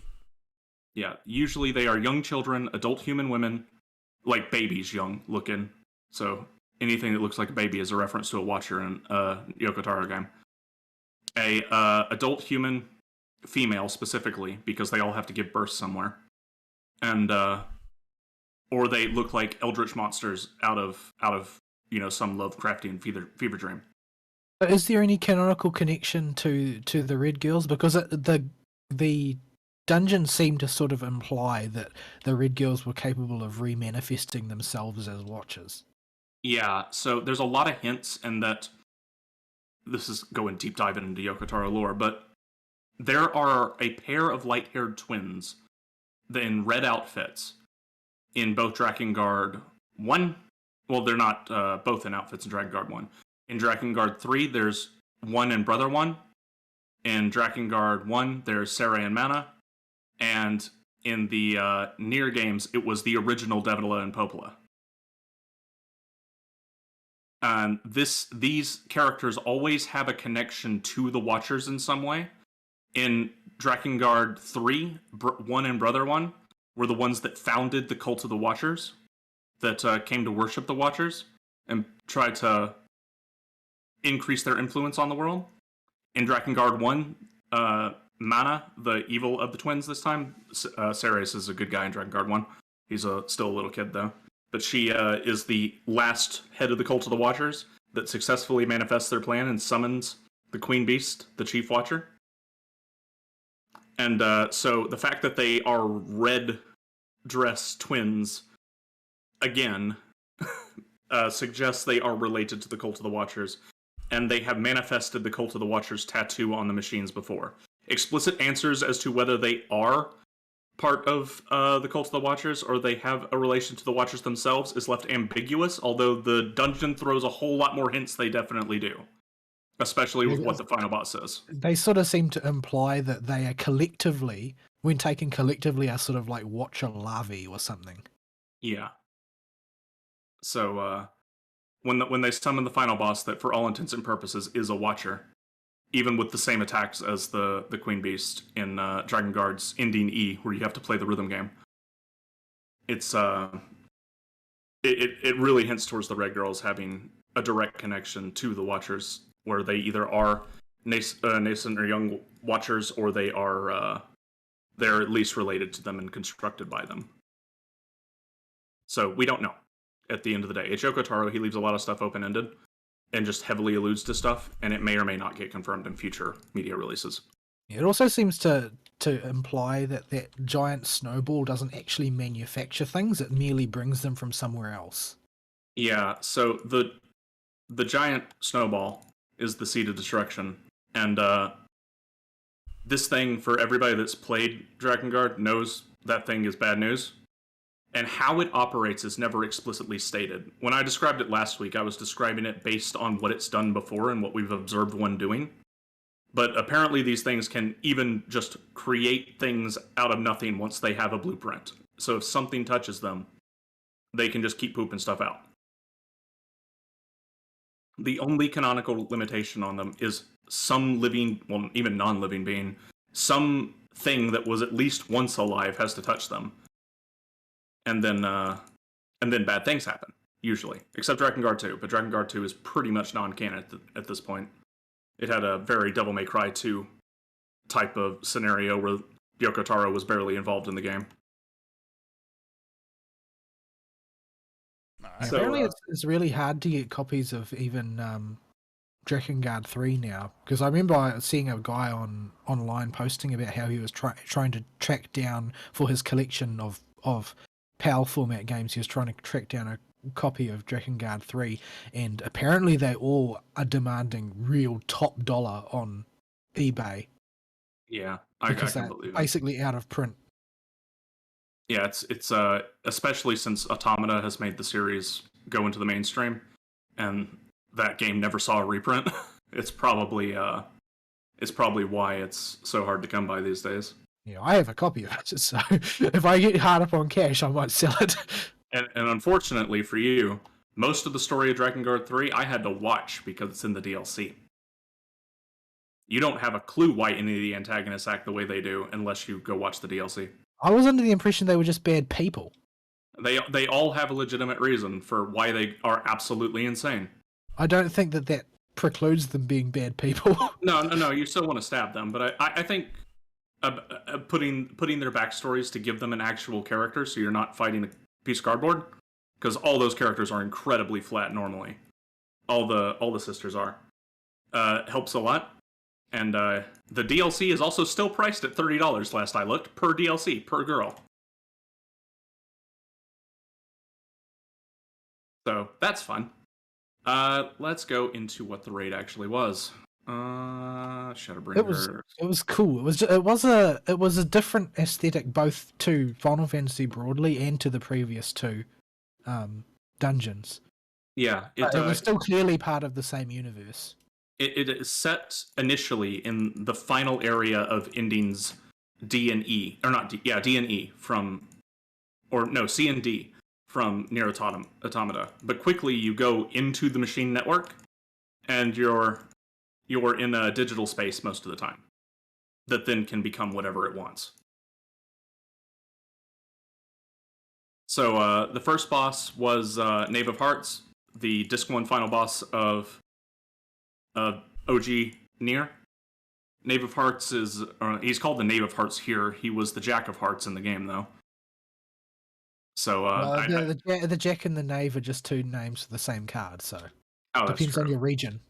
I forgot that, but yeah. So yeah, his gimmick was interesting in that I got bopped by it once. Sometime near the middle of the fight after something spectacularly bad had happened. I forgot what. But he'll make copies of himself and poop them either to his left or his right, or on both his left and his right. And they will do his rotating core abilities that hit certain parts of the platform and make them no-no zones in sequence, depending on the order he creates them. I thought this boss was actually, first boss of the last tier of a dungeon set, I thought he was pretty good. I enjoyed this boss.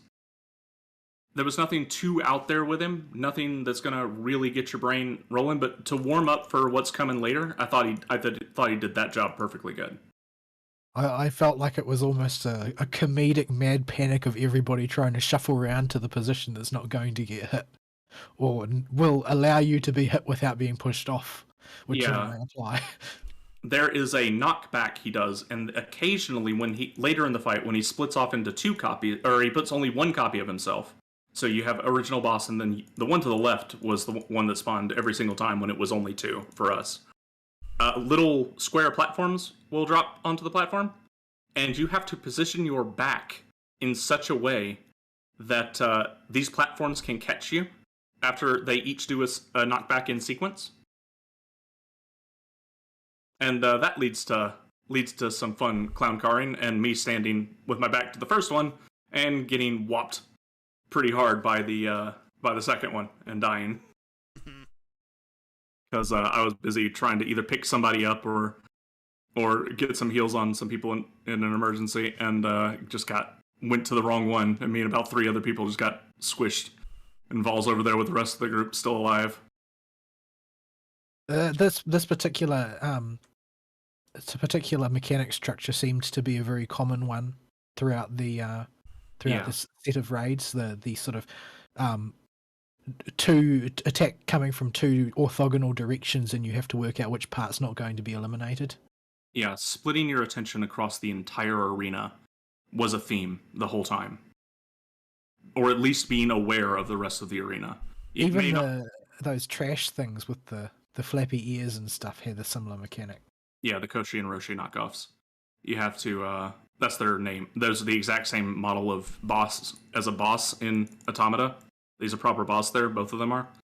And they don't do the same thing they did, but yeah, they'll have if their ear flaps go open, you have to stand in front of them. And if their hands glow, you have to run to the sides of them. And there are 2 of them at a 90-degree angle from each other. So their attacks will cross. And they usually don't do them at the same time, but you do have to keep your eyes on both of them and stand out of the way of the no-no zone. Otherwise, you're going to make your Ari very mad when he has to sit there and spam his heals on you. Yeah, so essentially it was another spin on the same mechanic. And you had a similar one in the final boss of Puppet Bunker when it does the split orb. Yeah. You've got the attackers coming from 2 orthogonal directions, and there will be one particular place that is in both lanes. So yeah, it seems to be this particular raid series' favorite mechanic. Yeah. It seems really daunting at first until you start doing it. I didn't have too much trouble splitting my attention that way once we got into the arena. It's about sort of that combat awareness that you've got to develop, the anti-tunnel vision. Yeah. This is something that if you've played an MMO long enough and done raiding, you'll at least have the ability to adjust to this very quickly, because this is already in your skill set, even though it might be buried after World of Warcraft has babied you for so long. It depends on what you're playing. If you're playing, I can expect it to be a lot more difficult if you're playing, say, a Dragoon or a Monk or a Ninja, where you have to focus very, very sort of laser focused on your positionals and your sequence of moves in order to maintain your DPS. Like, for me as a red mage, I don't have so much of that issue because red mages are so kinetic. They flip in, they flip out, they are shifting between 2 radically different styles of rotation. And in the case of me and a pug for an alliance raid, mostly spending all my MP on rezzing. So Yeah. So I don't have so much to worry about. That it gives me time to focus on what's going on around me. But if you've got a very intense, as some people refer to, a very sweaty DPS class to play, then you might have a bit more difficulty looking away from your cooldowns, as it were. Yeah. Sweaty. Yeah, this is something that I've heard, particularly from UK players. The parlance is that a class of sweaty means that you've got to be more intense about pressing lots of buttons. Yeah. So as a healer, my eyes are already all over the arena looking for where people are if somebody's out of range, usually. So doing adjusting to these mechanics was not very difficult for me at all. The most confusing one was at the last boss of Puppet's Bunker, where it will teleport to an indicated position that will be wherever the glowy line is. It'll make a bunch of fake copies of itself, and it will appear and actually do the attack from the position that it's the glowy line is traveling to. It'll tether to a copy, and you have to find that glowy line and follow it to that boss and adjust accordingly. And then there's the points where people have to stand in orbs, but the orbs will teleport to new glowy points. Yeah. Which is you thought you were going to catch this orb, but no, now I'm falling over here. Yeah, so a lot of people have to be on the ball with that, and you have to have multiple people on the ball with it. I caught an easy one every time to free up the people that knew what they were doing better in the when the orbs fell. As a raid series, though, I felt like overall it was much, much easier than the Rabanastre raids. Oh yeah, there Especially was if no. you take into account the gear levels that would be involved. Yeah, while the damage and the amount of hurt going out was higher because it's current expansion, all the mechanics felt much more not intuitive. That's the wrong word, but able to be figured out as you do them. They were straightforward. You once you saw them, you didn't fall for them a second time usually. Yeah, gimmicky, I guess, is a word for it. For some of them. Well, I might apply gimmicky to Red Girl. Yeah. So she's before we get to her, let's we were still in Tower Paradigms and we were just talking about Jack. So after Jack, you have Hansel and Gretel. Hansel and Gretel is the first boss of OG Nier. It's the exact same boss. In this one, Miztek's video is completely useless. Not because the information's bad, it's because Miztek just got too in a hurry with this one, and this is a theme with this expansion in general, where Miztek has just been wrong. Yeah, obviously there's a race to get the first video guide out, because the first video guide will get the most views, and when you get more views, you get more views because of the algorithm, right? Yeah. So everybody is trying to be the first one to get their dungeon guide up, and Miztek hasn't taken the time to get good footage. So particularly I found in the case of this boss, her footage just doesn't show a lot of important variations on positions of attacks and that sort of thing.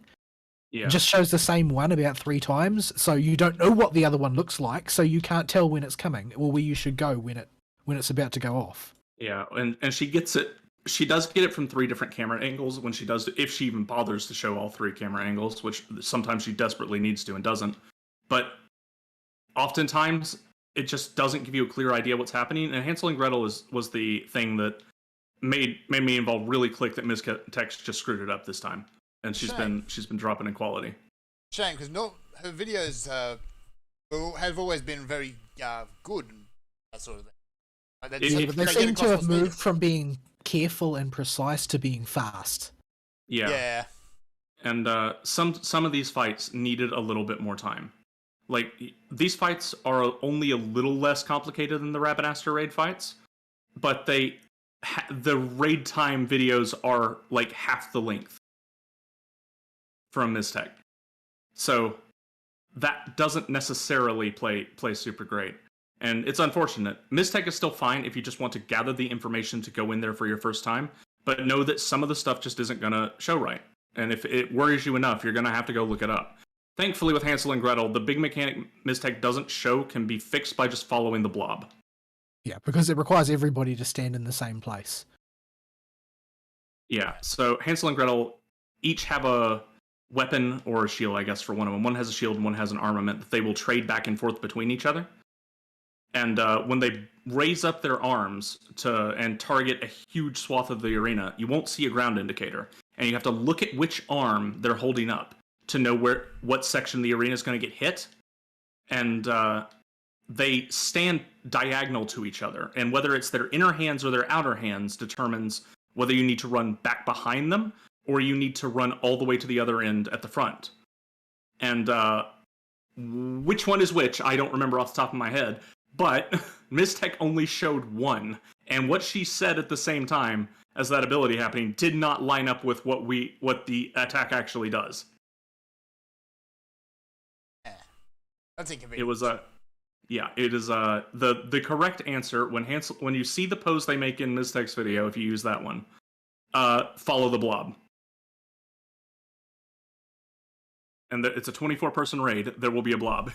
There will be some blob of people going at least the right direction. Unless they're over half the group is going the wrong direction and going to the other safe spot that's not active, then you're going to get hit. But 50-50 odds, right?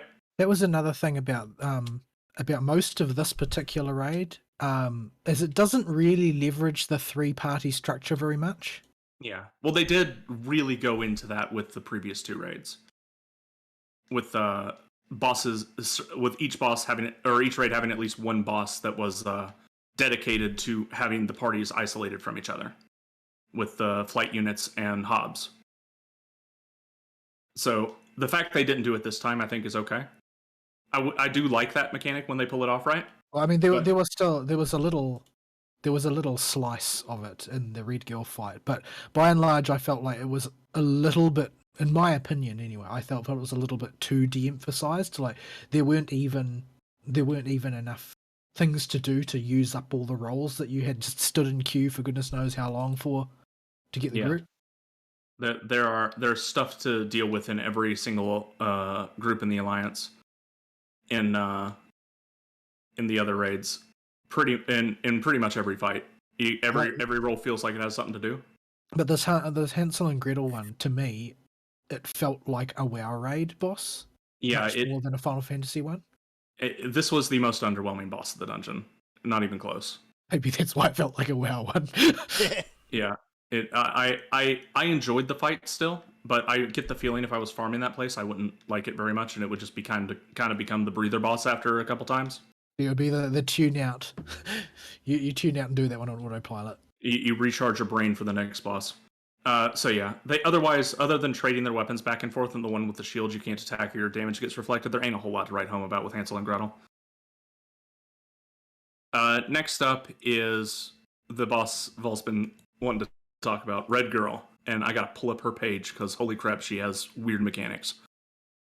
I kind of Okay. like weird mechanics, and I feel like these weird mechanics were, to me, they were sort of in character for the break from the norm that this raid series has represented, and that they're all very different in their approach than the ones that you most commonly see.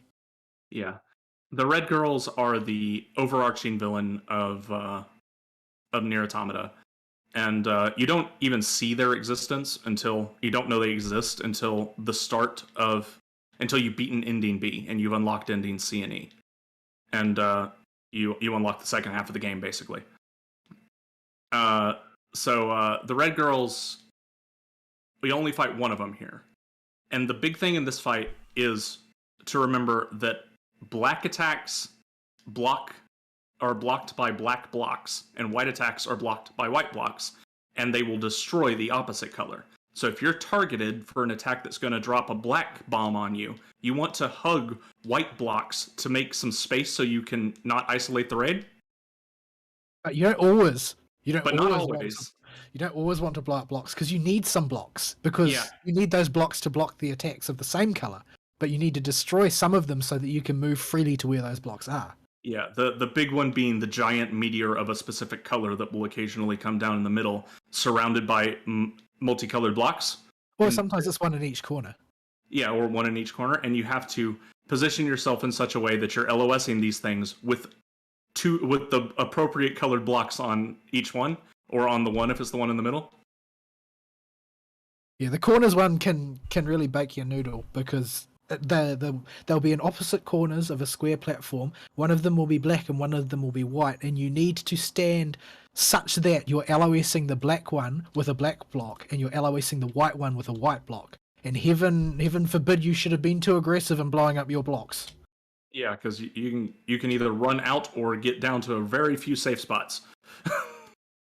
And you want as much margin for error than as you can, because you're going to be swiveling your eyes literally at diagonal points in the arena looking for where to go.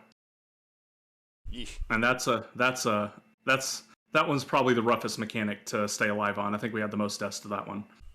And then the other standout mechanic in this fight is you in Nier Automata, after you beat the game as 2B with 9S as your partner, you replay the same story but from 9S's perspective to get Ending B and finish the first half of the game, and you get a whole bunch of unique cutscenes and side quests and stuff playing as 9S, but he doesn't have a heavy attack button. He instead has a hacking ability that puts you into this little 2D spaceship looking thing on a digital plane that pew-pews like you're playing Asteroids against a bullet hell mini-boss. And you can hack enemies to cause... Yeah, and they're fairly quick. They're like 30 seconds in that game. And that's for the harder ones. The shorter ones can go even faster. And you have to kill the core in the middle by dodging attacks and changing your color and stuff. And they just imported this whole cloth as a mechanic into this raid as a part of the boss. You do the exact same thing you would do when you were hacking with 9S, and you have to kill the core of the machine in order to get the hack off successfully to make your not killable, but damageable at a certain point in the fight. And so everybody gets forcibly transported into. No, it's one group at a time. Yeah, one group at a time gets transported into the digital space, and you have to control the ship and turn yourself like Ikaruga style from white to black to block the appropriate attacks, and switch back to the opposite color to do damage to the core, while also dodging a whole bunch of crap that's coming out of the core to attack you. So that was cute. I really like that they just took 9S's hacking minigame and just imported it as close as they possibly could into a raid mechanic. That's very Yoko Taro. The one that actually made me wail in frustration was, I don't know why I had so much trouble with it, but I just couldn't seem to get it right, was the one where she sort of she becomes really big and then tries to sort of drag the party around on strings. Yeah, she attaches puppet strings or chains to people, and she'll indicate what direction she's going to yank the chain with her hand, and you will run almost across the entire length of the arena once she yanks that thing, and there are death zones all around the arena. Oh, joy. So you have to get all the way as far as you can on the other side to not get run into the other death zone. And there's also people dropping circle AoEs everywhere at this point in time for some reason. And then you still got to deal with the colored blocks and the bombs going off everywhere that people are getting affected with. Like, this part of the fight is very chaotic. I enjoyed it though. I thought it was a really well done fight that had very complex mechanics, but none of them were individually unreasonable, and you can think your way through the fight. It's about a combination of awareness and being able to quickly process the implications of what you're looking at. Yeah, I imagine she would retain her value as a fun boss to do for quite a few weeks on end, farming that place, just because her mechanics require active engagement every single time. And your pug group is definitely going to clown it up a different way each time. Yeah, it's going to be a clown show every week. So yeah, I really like that boss. The last boss is the false idol, or her inflorescence, and her hexadecimal code translates to aberration. Yeah, which is another word for what the Watchers were originally called in Drakengard, called grotesqueries. Oh, deep lore. Yeah, so there you go. There's your deep lore on that. But she is a fight that the big focus of her fight is denying large sections of the arena at a time and making them just, you're going to die if you stand here. Especially when she throws the Square Enix building through the platform. Yeah, that's like her main attack she does between transitioning her attack cycles, is to just pick up the Square Enix building and chuck it through the platform. And you have to look... Anytime the floor goes transparent, you need to point your camera at the ground and work out where the Square Enix building is coming from. It is literally the Square Enix building. It says SQE on it. That's the Square Enix building. So yeah, she that's one of her biggest mechanics, and the one that didn't catch people, but will make you scramble the most, because you're usually either coming off of dodging an attack or getting ready to do something. The other one, she has a bunch of other big area denying attacks. The falling, what were they, buildings, I think she drops on the arena? That freeze in time and then fall in a direction. And Mistech is wrong. Don't look at the shadows. Look at the direction the buildings are leaning and try and do your best to guess what direction they're going to fall. You can get a hint of this when you see them first start to fall before time freezes around them. And you can see where they're going to come down. If you don't happen to notice this, follow the blob. Following the blob is usually the right answer. Yeah, but and sometimes the entire group dies. Yeah, sometimes it's entirely the wrong answer, though. Yeah, especially if you got a res button, though, it is always encouraged to not just follow the blob, and to try and learn the fight yourself so that you can be the one that survives. Yeah. Because, I mean, the distinction that they make with Puggable Alliance raids is that there aren't enrage mechanics for the most part, so you can just keep rezzing if you need to. Yeah, so You we can completely clown it up. It's not the end of the world. yeah. So her first phase is very similar to Cloud of Darkness from the Tower, and she's a girl she's a female body where you only fight her upper torso and her arms on the edge of the platform, and then she goes away and comes back in a giant humanoid form with flowers because flowers are evil in Yoko Taro's universe. Hence her subtitle, her efflorescence. As if it wasn't clear enough, she's a big evil in the Yoko Taro verse. And yeah, there's a whole lot of stuff going on in this fight, but I don't remember any specifics about it from memory. It's just a whole lot of a dance going on.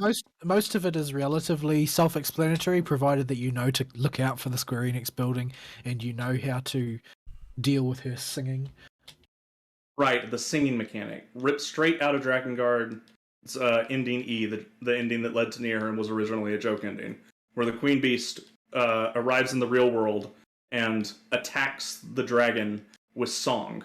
And song is canon in Yoko Taro's universe as being a weaponizable force that you can use for magic or for attacks or for defense.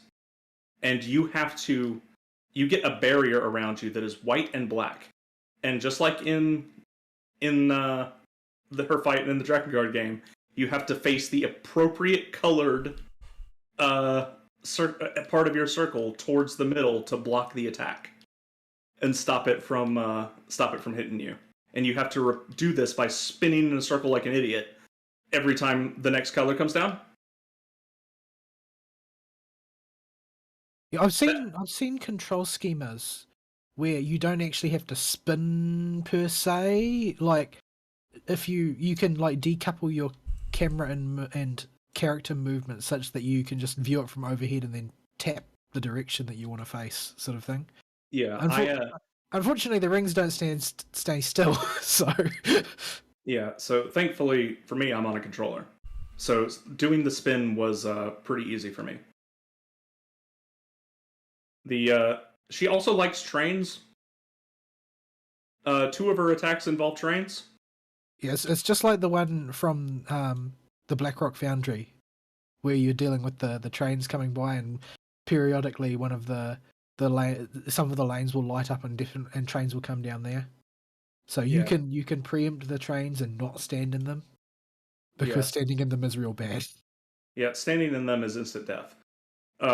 So quite a few people got run over by trains of one variation or another in our fight. Although what killed most people was the falling buildings, the ones that freeze in time.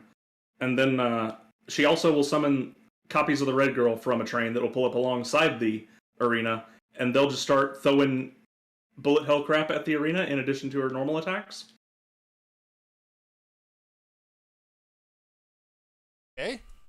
So, all in all, she's a big spectacle boss. She's very visually impressive. All of her attacks are really big and powerful, but her basic attacks for dodge and stuff aren't really much to write home about. Her ground marker stuff, but her she's supposed to be the big bombastic final boss with a whole lot of spectacle going on in the fight, and that's what she is. So I appreciate her for that.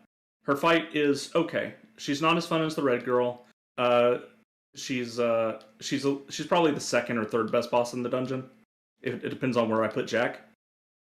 And I'm still not quite sure how good I think Jack is, because I like him mostly because he's a first boss. But yeah, do you have anything to add on her? I like her Inflorescence as a fight. I think that it's got a nice balance of different types of mechanics, rather than like I rate her above Jack, because Jack basically has one mechanic. Yeah. Ultimately, whereas her Inflorescence has many different styles of mechanic to keep your attention. Yeah. There's a whole lot of minutia in that fight that you do need to know before you go in it. It's just she has a bunch of it, and it would take too long to go over all of it. As far as the fight that I enjoyed more, I definitely enjoyed her Inflorescence more. Yeah. So that's the Tower at Paradigm's Breach. I think it's a good capstone to that raid series. Hansel and Gretel's the really only low point, and even then, no, they're pretty boring. I can't think of many redeeming things for Hansel and Gretel. There just ain't a whole lot to do in that fight other than keep watching them and move out of whatever their big telegraphs are. Fire bad. Yeah. But the other three bosses are great, and the aesthetic of the dungeon is great. So yeah. You got anything else before we move on to the work children? No, I think that covers it nicely. All right. So, also the story is quite long for these raids and trials we're talking about. So set aside a good amount of time if you're going to do it, because the story actually made us is why we had to postpone Tower of Paradigm's Breach last week. We both wanted to watch the story. So it does like to spin a good yarn. Yeah, I don't know if I think he was involved with the writing. He might have been the head. He was involved with the writing, but you can see that there are certain parts that he clearly wrote and certain parts that were written by the team, the FF14 team. Like anything involving the Darfs was definitely written by the FF14 team, but the amount of jibber jabber that takes place in those dungeons is definitely Yoko Taro material. Yeah, and I could see some of the darker things having Yoko Taro's hand on them in that Darf story, because it's very tonally whiplashy. The Darfs are funny because the Darfs are great, and they're a bunch of drunken miners that have funny hats and beards, and they say and do funny things. That's Darfs being Darfs. And then, oh, by the way, the whole village died. Yeah. And you get to see it in a fully animated cutscene. And here's how they died. In horrible bombs going off everywhere. It's all terrible forever, and it's all these characters' fault. And these characters should be shunned from society forever because they were prepared to carry out a lynching.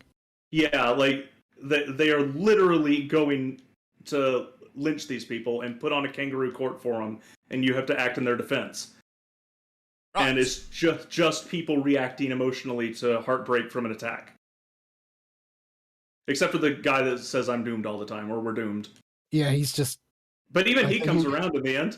He's the only one yeah, he's the most reasonable in the end, is the guy who spends the entire time doomsaying.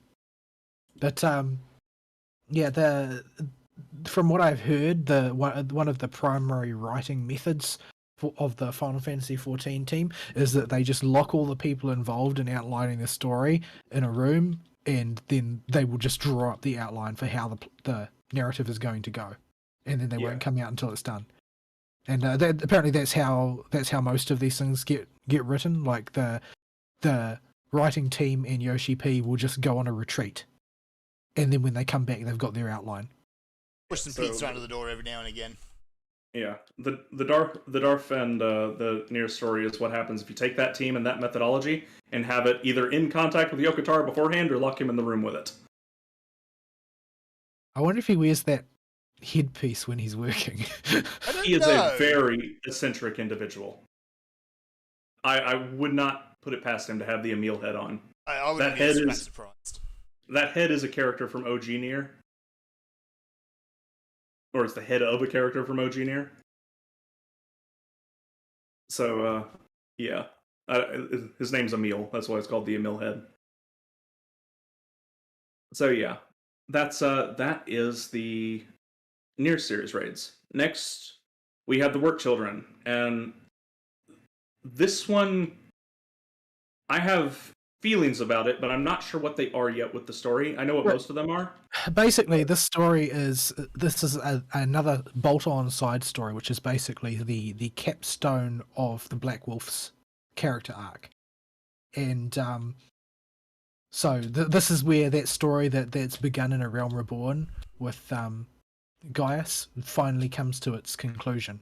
And it's essentially a classic Gundam story with a seasoning of Evangelion. Yeah. So it details. Yeah, there is a giant robot, and you get to drive one for one of the fights anyway. You literally drive a Gundam around. I cannot think of a universe where this is a bad thing. There are only 3 trials released in this bolt-on side stories, but one of them is a solo instance where you get to pilot a mech. the solo instance is separate from the 3 trials. Yeah, that's it. It's so there's 3 trials and a solo instance, and so that's why it's you may be wondering, oh, this is spread across 4 patches. Why? But there's only 3 trials. That's why. So the story focuses on Gaius's adopted children, who are all Amra from a town called Relt. Is it Relt or Welt? Wurlet, I think. Okay. Yeah. So in that town, these children grew up, and they, for one reason or another, after the Imperials subjugated the town, joined the were adopted by Gaius, and they joined the military. And they are involved in a horribly monstrous weapons experiment that creates these big giant monstrosities that are references to the Final Fantasy VII weapon series. And the experiments are truly horrific. You get to see them in full detail in one of the cutscenes, and it's gross. Yeah. The villain is not a nice person.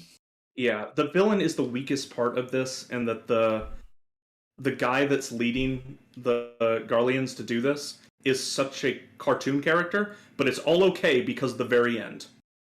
Yeah, this is one of those situations where a very bad person gets exactly what they deserve. And the sound effect is wonderful. To contextualize this, there is like a 137% probability that this guy is a pedophile. Oh, child. Yeah.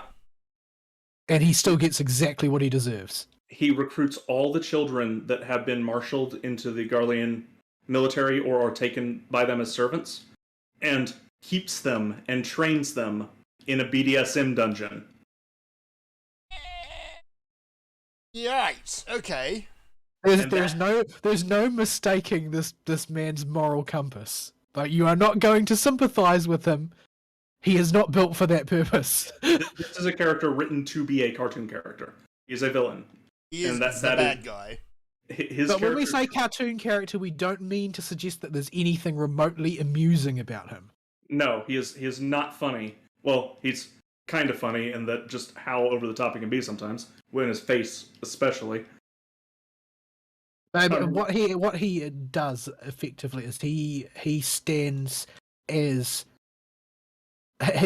he basically exists to make people sympathize with Gaius more, because they are both people of the same rank and position in society originally, and Gaius is a patriot and nationalist to a fault, which is what caused him to commit so many atrocities.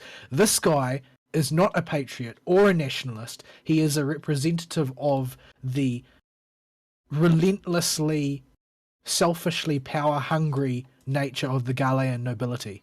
He is the sort of the anti-Gaius from the same tier of society, and that's what his role is. Yeah, he was born into the status he was, and he thinks he deserves to have whatever he wants. And he will get it, come hell or high water. And what he wants appears to be lots of little boys in his room. Yeah. Why do you put it that way? And to melt lots of people. And again with the melting. Literally melt them. Why is it always the melting? Because it's probably one of the most horrific ways you can show somebody in fiction dying. Yes, it is. And it's very visually striking. But yeah, so these weapons, this is I'll keep major story spoilers out of the last 2, but since the first weapon is mostly set up for the arc of the story, I think we're okay to spoil a bit of that one. So the weapons have a system in them called Override Soul or something like that. Oversoul. Oversoul. And when the pilot activates this, their body is absorbed into the core of the machine, and it runs a program to rewrite their mind into a specified individual, with the original person almost entirely dead. In fact, it's implied they're gone. Yeah, and it's a lethal system that turns the machine into an autonomous warrior with the combat experience and data, which has been uploaded into usually of some major figure. Like the very first one is Nail, the villain of 1.0. Yeah, and she is cackling mad and crazy the whole fight while Soft Beef Taco So Big is playing in the background. Actually, I think the music changes when Nail comes out. Yeah, this is why I say it's Gundams with a seasoning of Evangelion, because there's a lot of sort of like mental corruption type themes involved, and the machines are clearly not just machines. They're biological, like semi-biological entities that are sort of imprinted with somebody's mind, which is very Evangelion. Yeah, but and it's yeah. So yeah, you go through the fights one at a time as Gaius' adoptive children pilot mechs at you with this lethal system in place, and they drop like flies. And the story follows which one's going to drop next. It leaves one very obvious red herring to you that I won't spoil about who's going to drop when, and it follows him trying to rescue as many of his children as he can and stop this from ever happening again, and the motivations for the kids to do this. Now, the kids are all adults by now. Gaius has not been in contact with his children for several years at this point, and they've grown up as members of the Garlean army proper now. So they know what they're doing for the most part, other than they're a bunch of, military brats. But it did very much feel to me like a very classic Gundam story. Like the narrative follows the usual Gundam pattern in a lot of ways, except that there's no great neutral country which has the most powerful robots. Yeah. So although I don't know that Sharlayan doesn't have any robots. We're gonna get there, and there's totally gonna be mechs. Oh, there's gonna be mechas. All. So yeah, big Bollywood mechs. That's about as much of the story as we can go into without spoiling the whole thing for everybody. It's definitely worth going through. Like, I know that it's a side content, but it is important to properly round off Gaius' plotline, and definitely worth the time investment to just go through the story. Yeah, it's really good, and has the most satisfying sound effect at the end. I will never get over that just popping noise.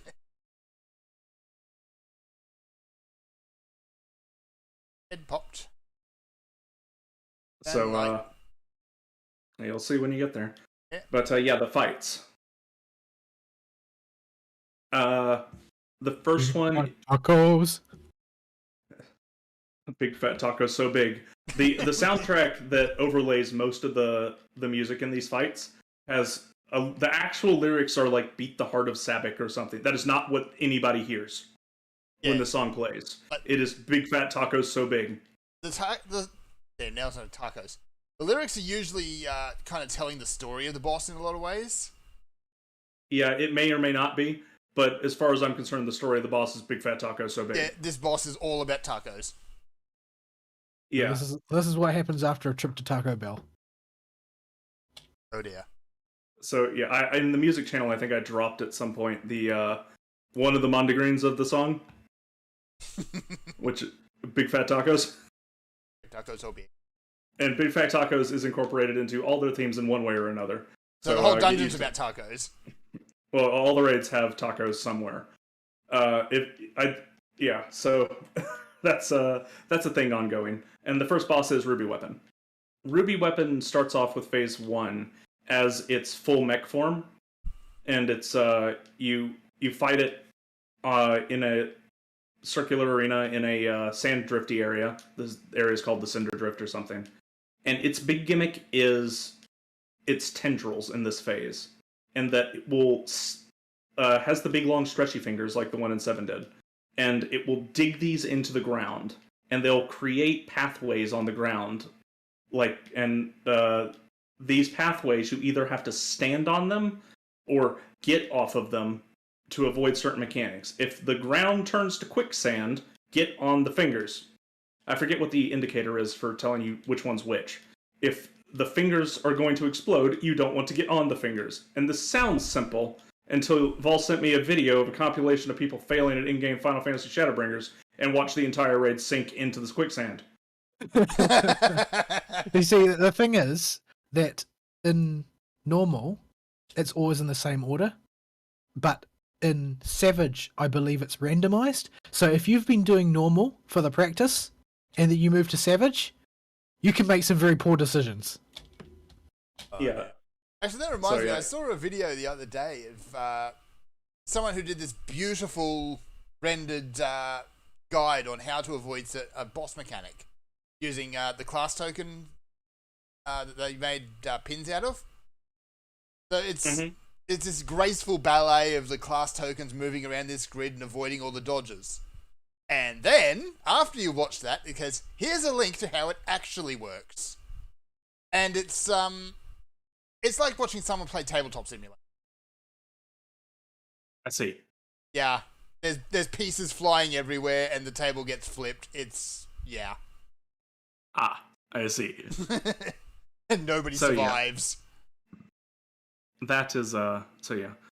The rest of Phase 1, the only other notable mechanic is the boss will occasionally go to a side of the arena and a bunch of squares with arrows on them will litter the entirety of your safe space or the arena, and the boss will charge from point to point, and anybody in its range gets hit. And the first time I did this attack destroyed me. I was just in the perfect wrong spot and got murdered by this thing, and moved to the wrong spot afterwards and continued to get murdered.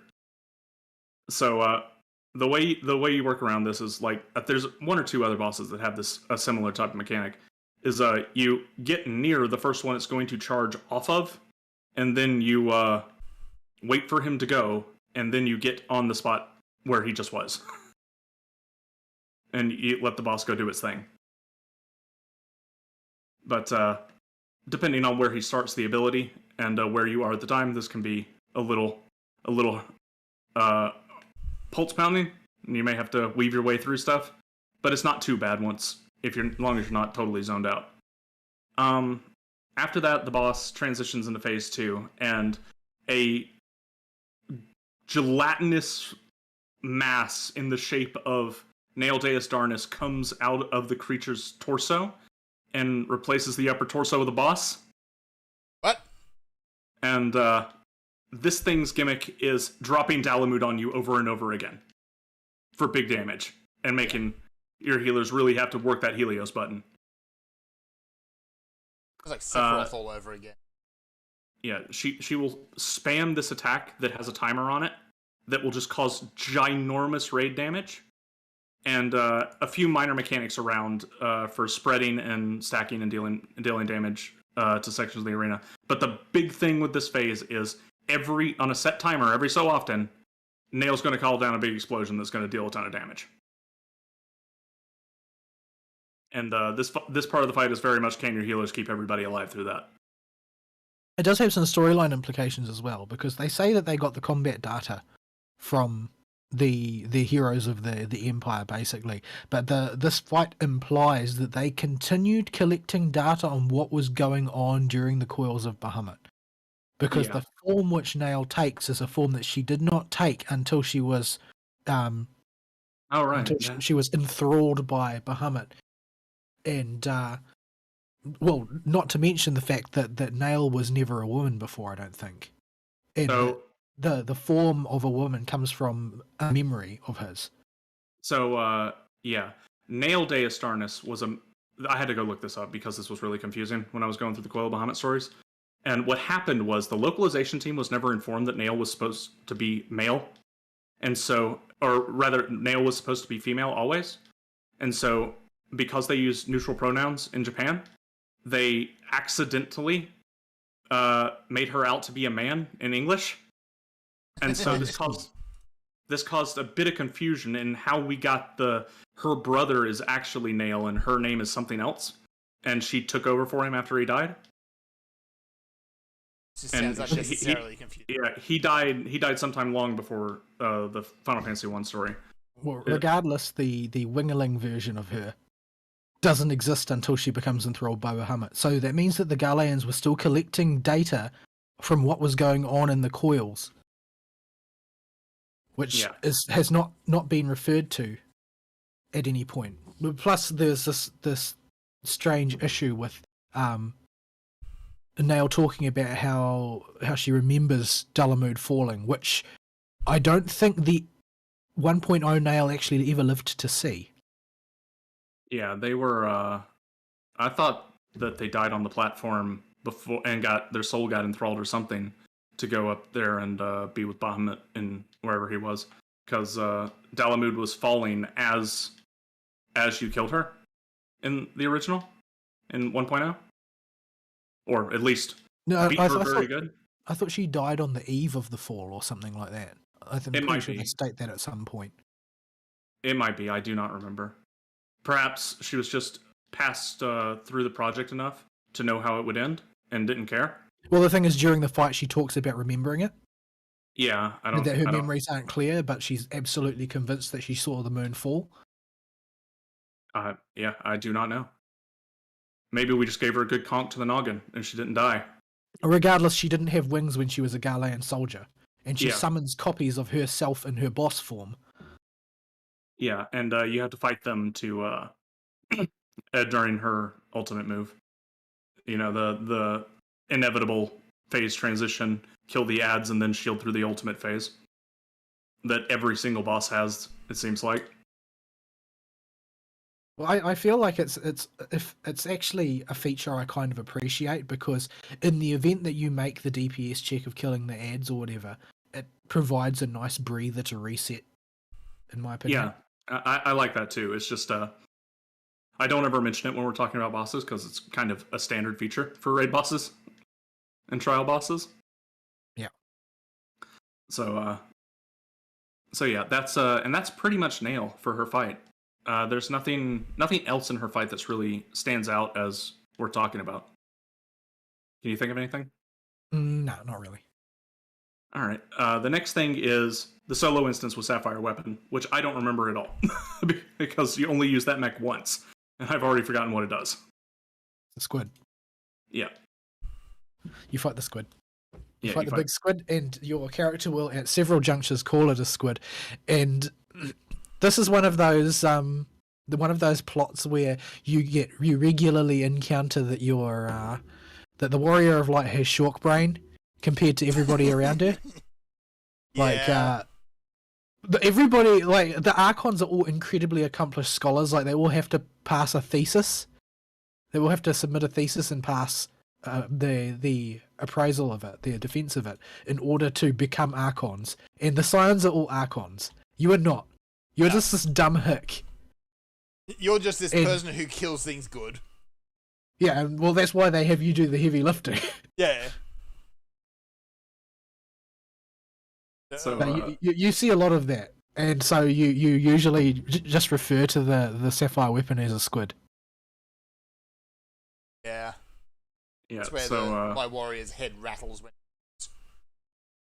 Both of mine and Vol's characters look either very confused or very just kind of focused on something else whenever we're in a group together and the cutscenes start. Yeah. Thankfully, now that I'm not playing that rather needs to be in jail aura, my character really has two faces at this point. It's I need to fall asleep right now, or incredibly smug. Because, you know, the cat face. All cats look incredibly smug. Yes, so he does smug incredibly well. This is why we stopped it and did not adopt the cat face part of our characters. How much cat face can you put in a Mako? Not very much. You can tweak the face shape a little bit, but you ain't gonna get there. He's more smug. Yes, but, I posted a screen cap of my character attempting to pilot the Gundam against the squid and think of a launch line. Oh yeah, did you send that to me? Or you get in the posted it on robot. one of the channels. I sent it to you, but I also posted it in the live show. Okay. Oh yes. Yeah. So yeah, in I the like Sapphire the third one. in the Sapphire weapon fight, you pilot the mech. G Warrior do the thing. And you have a training mission before this to learn what the abilities are, and the fight's very forgiving. It seems like, because I screwed up quite a few things in the fight and still managed to pull it out. And you just pilot your mech and do the thing and kill the squid. I don't remember what any of its attacks are, and they're not really relevant because it's solo content. Yeah, everything is very, very self-explanatory. Yeah, Sid will also yell at you what the boss is going to do next. Pretty handy to have around, old Sid. Yeah, so next up is Emerald Weapon in Castrum Marinum. And, oh goodness gracious, phase 1 of this fight, I do not even... I remember people falling off a lot. It's the multiple hands that will appear at one side of the arena and fire a bunch of balls that you've got to dodge. Right, so we're back at Nearland with balls from the side of the arena, and the hands will appear and litter the arena with them while you have to dodge the other standard ground telegraphed AoEs. The boss also has, doesn't he have, like, donuts and you have to watch his animations like the other bosses to get stuff from it? I don't remember exactly because I sort of consider that part of the fight to be a bit of a prelude to the second part. Yeah, Much and like it was for Ruby Weapon. Yeah, I also didn't have much time to pay attention to what the boss was doing in this fight because I was rezzing the whole group so much. Yeah, I cast a lot of reses in that fight too. Yeah, people just kept getting hit by crap. It was a clown show when we did this one. It was a total clown show. Well, most people doing that fight at this stage of the expansion, like a significant number of them are going to be like us who are just going through the story for the first time. Yeah. So, yeah, good old Emerald Weapon, wrecking people with his hands, and eventually the pilot activates Oversoul and you go into phase 2, and this time it's Gaius himself. Yeah, his data was used for the Oversoul system, and so he gets to do all of his cool shit. Interestingly, we don't. And he also goes gold. Yeah, he does. The mech does go gold, but did any part of Gaius pop out of this mech? I don't think so. It wasn't like. Doesn't he like adopt the form of Gaius during part of the fight? Oh, I think he does for part of it at least. And then it gives the damage payoff when it goes back to the weapon form. Yeah. So like it does for the Tales of Shinryu, where it puts text across the center of your screen telling you how much damage you did, but there's so many digits you can't tell what number it actually is. Yeah. So this fight, phase 2 is where the meat of the fight is, and you fight. Music changes as well, away from Big Fat Tacos to Gaius's remix theme. Yeah, it's a new version. I think it's a new version of his theme entirely. It samples his old theme a lot, but yeah, but it's a new song. It's quite a cool song. Go and listen to it. Yeah, love what they do. It's just... So yeah, I think the hands persist in this one, and they continue to do things on the side of the arena, and you have to not get run over by them or something. And this is the one that I have the least memory of. I spent most of the fight dead because somebody killed me after I finished rezzing them. Yeah, and there was a guy that I rezzed several times because he would immediately die every time I rezzed him. Yeah, me and Vol this fight were less doing the fight and more making sure the group didn't die. It pays maybe on occasions like that to remind people that they're actually invulnerable until they start attacking. Actually, that's an incorrect statement. What me and Vol actually did instead of keeping people from dying was watching people get hit by one-shot mechanics and then making them not dead anymore. And that's one way to get through them, I suppose. And one of the healers was one of the ones that kept dying. So I was solo healing this thing. With no mana, because you spent it all on resurrection. Yeah, and this was absolutely driving me up the wall. So I was very much so focused on just... Sometimes I would just eat, get hit by it mechanics to get heals off.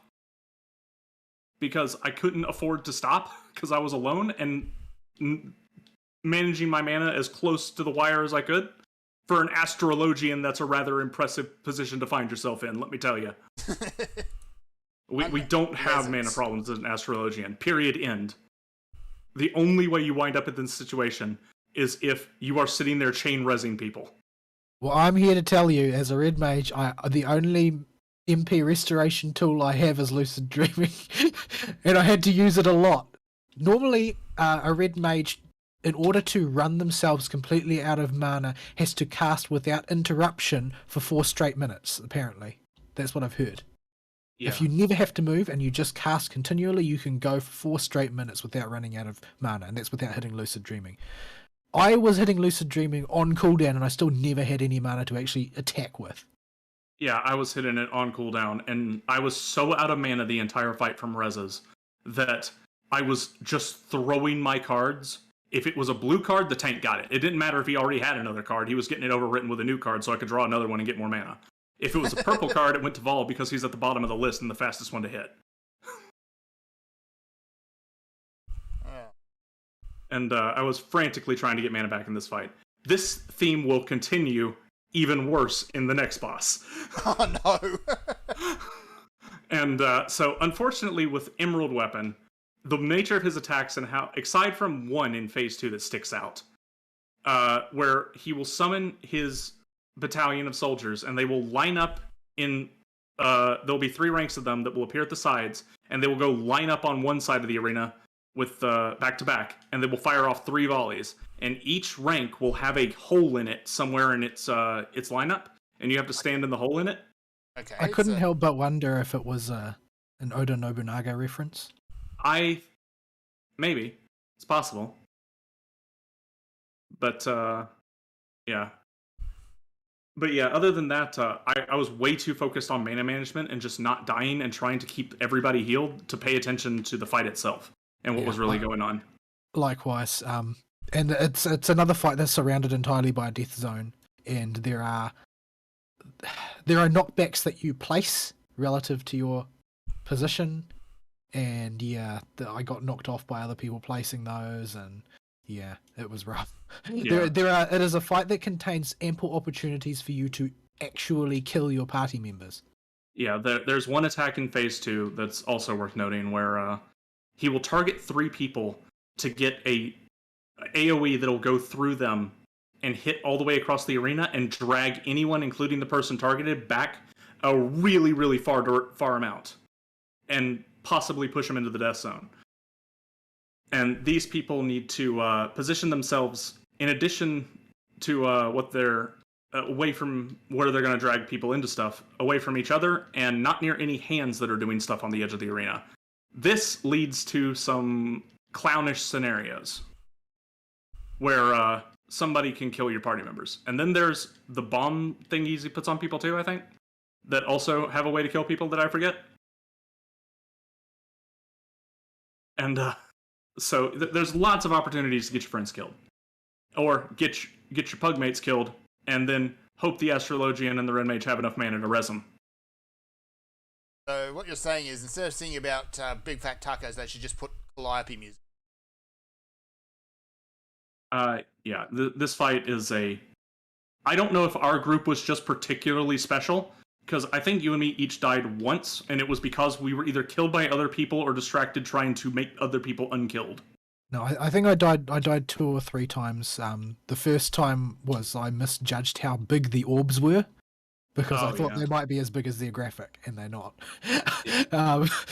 The second time, I think the second time I just stood in fire, I stood too close to the edge because the knockback knocked back further than I expected, and the third time I died was because somebody killed me with one of those knockback things. They ran it over to me and blew me out. Yeah. And, this fight did have the funniest death of a pug member, though, that I've seen, and that there was a red mage. At some point in Phase 1, the platform gets way smaller, and you don't have a whole lot of room to fight anymore. And I just watched a red mage backflip off the edge. It happens. Just leave that button alone. It's dangerous. Do not press that button. He was I standing... know it does more damage than the non-backflip equivalent, but it's just not safe. Yeah, he was like right just in front of me and a little bit to my right, and I just watched this guy go whoop. So that was funny. And yeah, that's Emerald Weapon. Unfortunately, not a whole lot we can say about the fight specifically because our faces were buried in the party frame trying to res people. Next up is the last one, Diamond Weapon. We should have just let that Mechanist stay dead. Yeah, I don't know why we decided that he needed to be alive because, well, I mean, our travail started when we got into the fight and the first thing that appeared in party chat was... Do I need to know anything about this guy? From the warrior tank. Oh, that's ominous. Or something to that equivalent. That's ominous. Oh...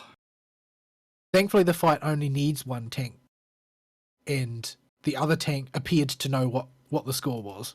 Yeah, the other tank would actually run crap out of onto the other platform when he got targeted by the laser beams and stuff, and would split from the group when he got targeted by the big kaboom, and would go to the other platform and would make sure his auto attack tanking thing was pointed in the opposite direction.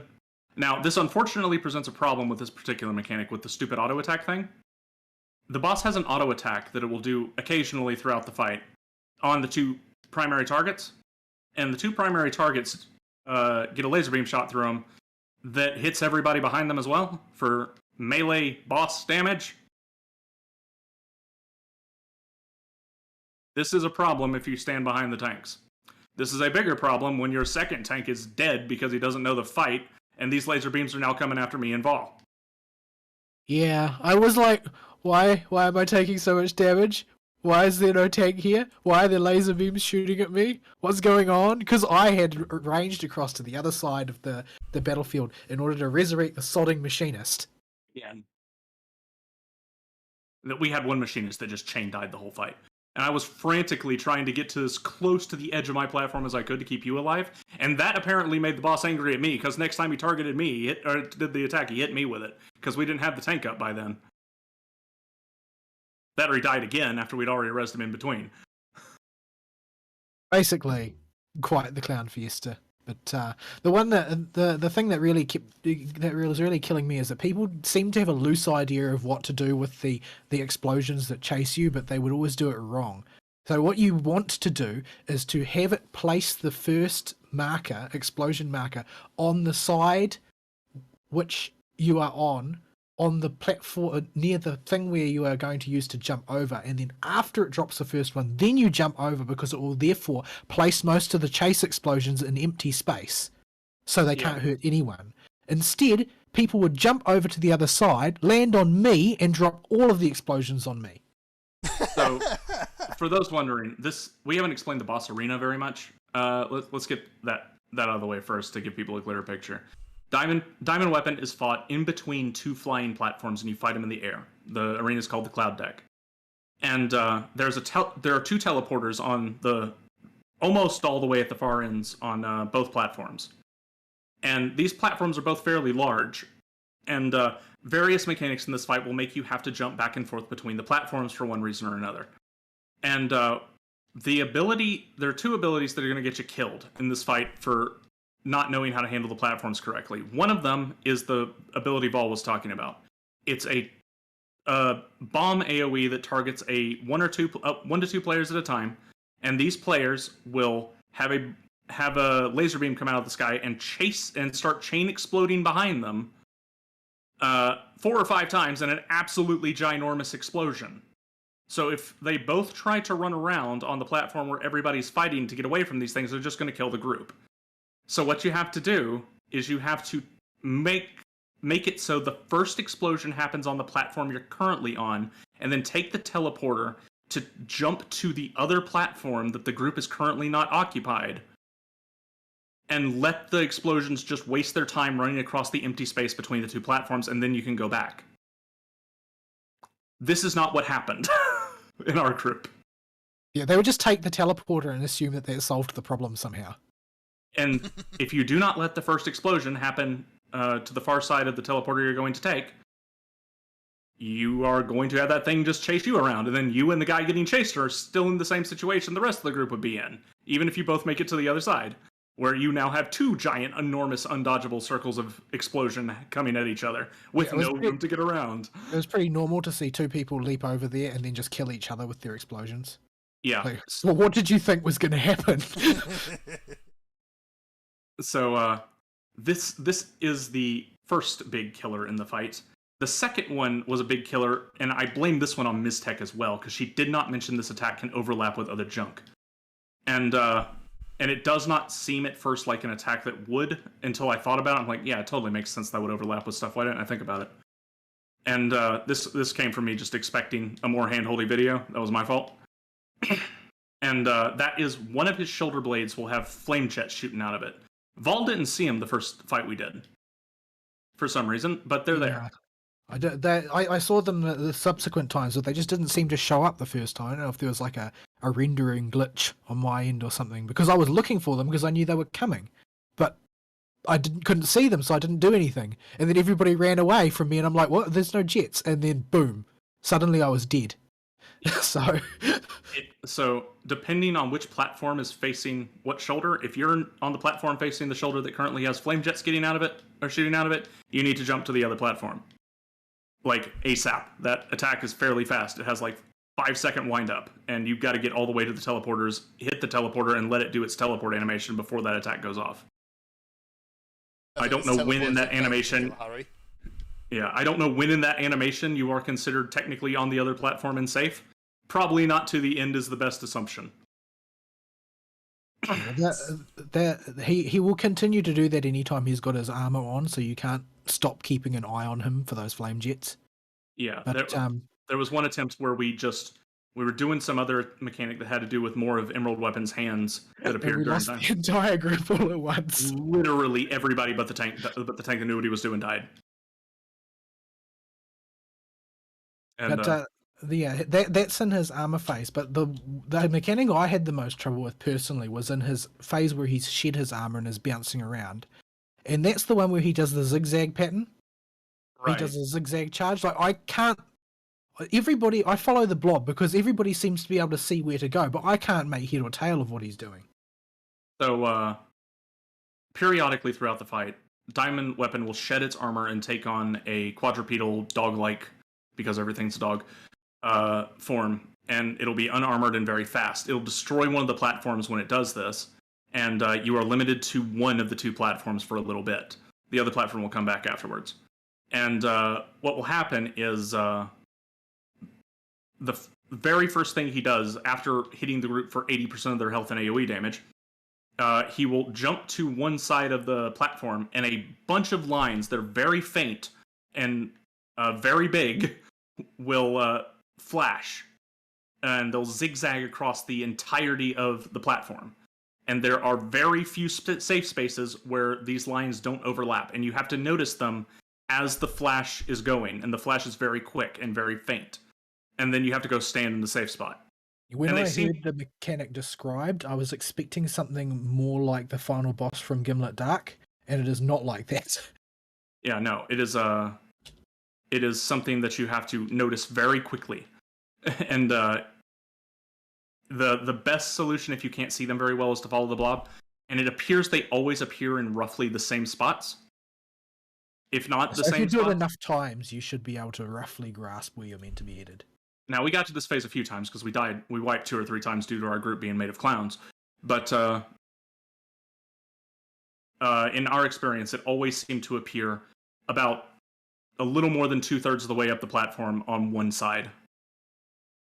On the far side from where he normally is in the middle. And that seemed to be consistently where the safe spot was every time we did it. I dread to think what it does on Savage. It probably does something way more awful.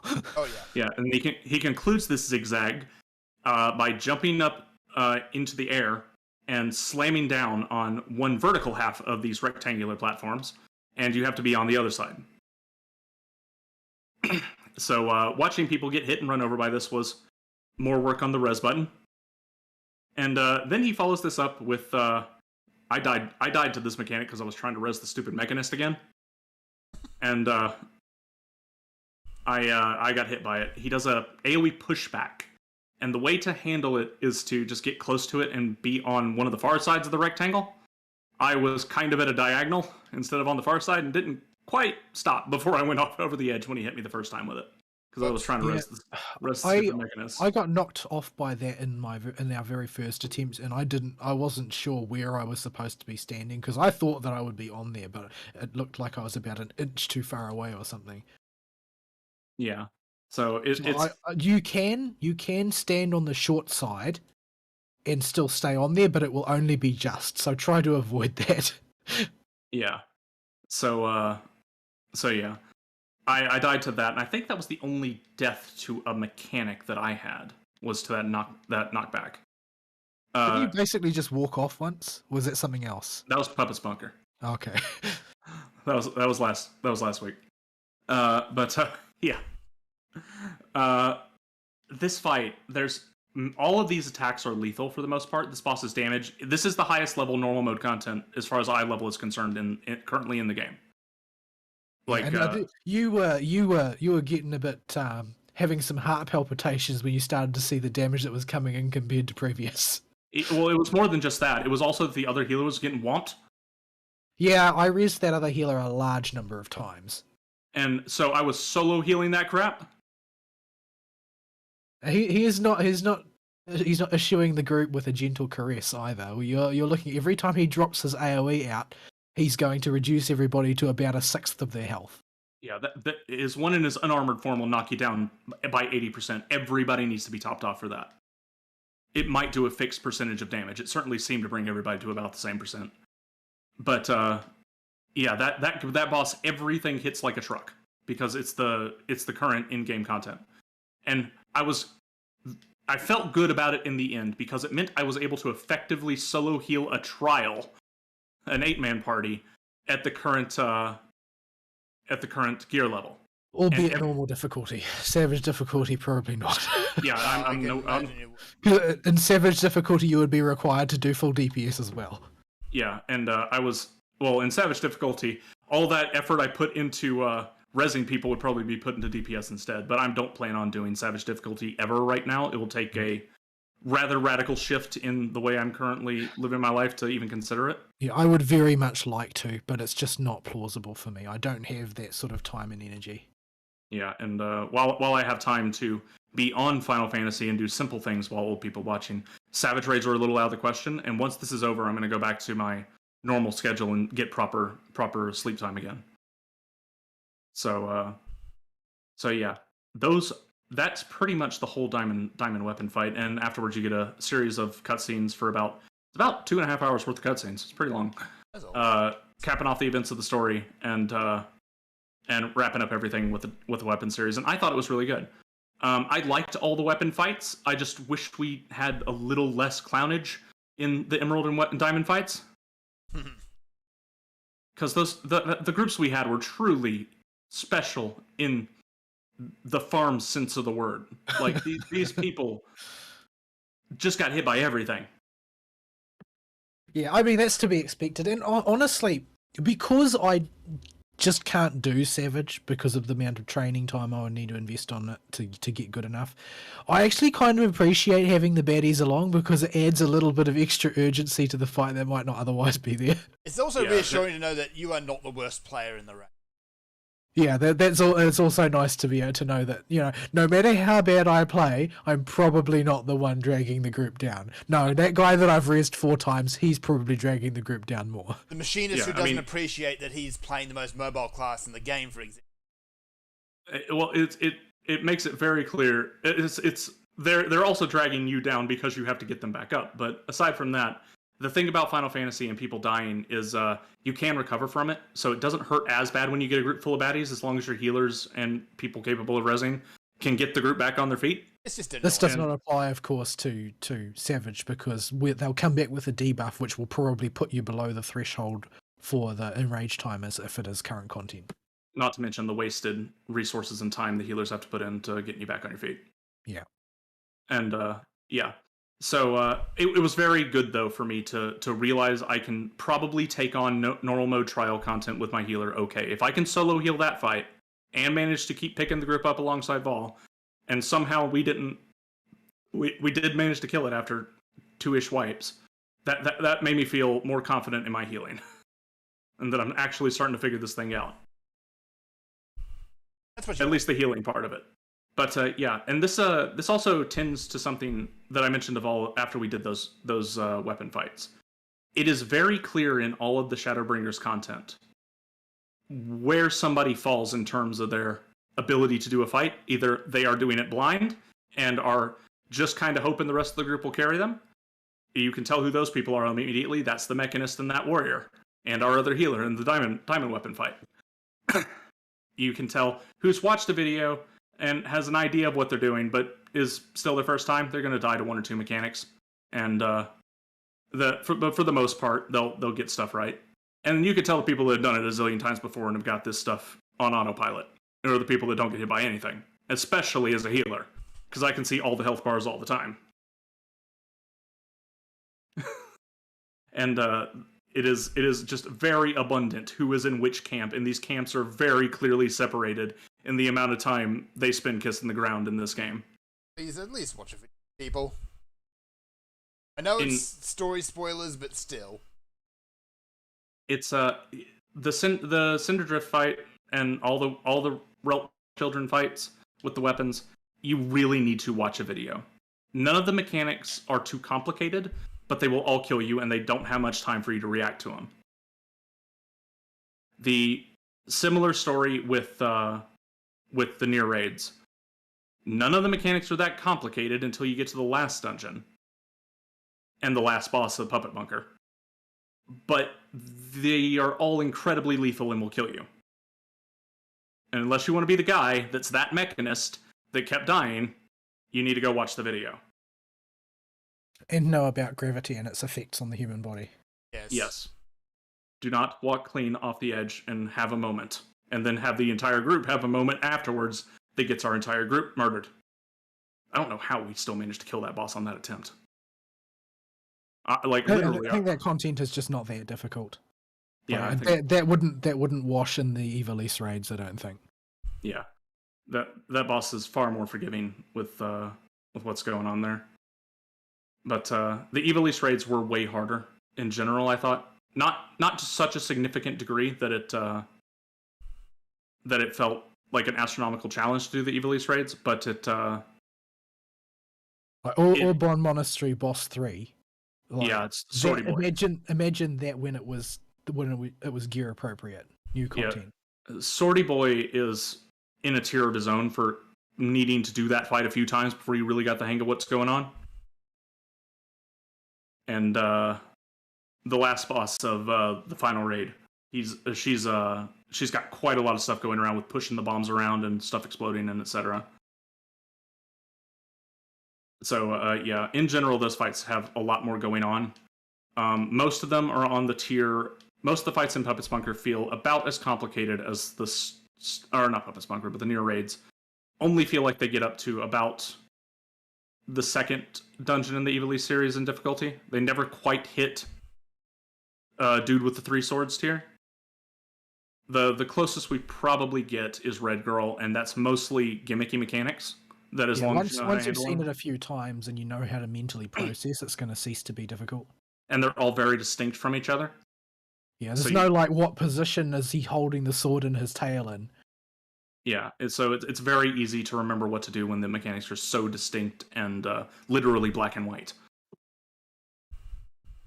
So yeah, I enjoyed all the content we did as far as the raids. It's just been a really great expansion, all told. Everybody seems to agree, and now that I've done it, I can see exactly why everybody is so happy with the way Shadowbringers has gone. I mean, the worst thing about Shadowbringers is that it's really hard to see how they're going to meet the same bar in Endwalker. Yeah, and especially, I'll save that. It's story spoilers. But, yeah, it's going to be tough.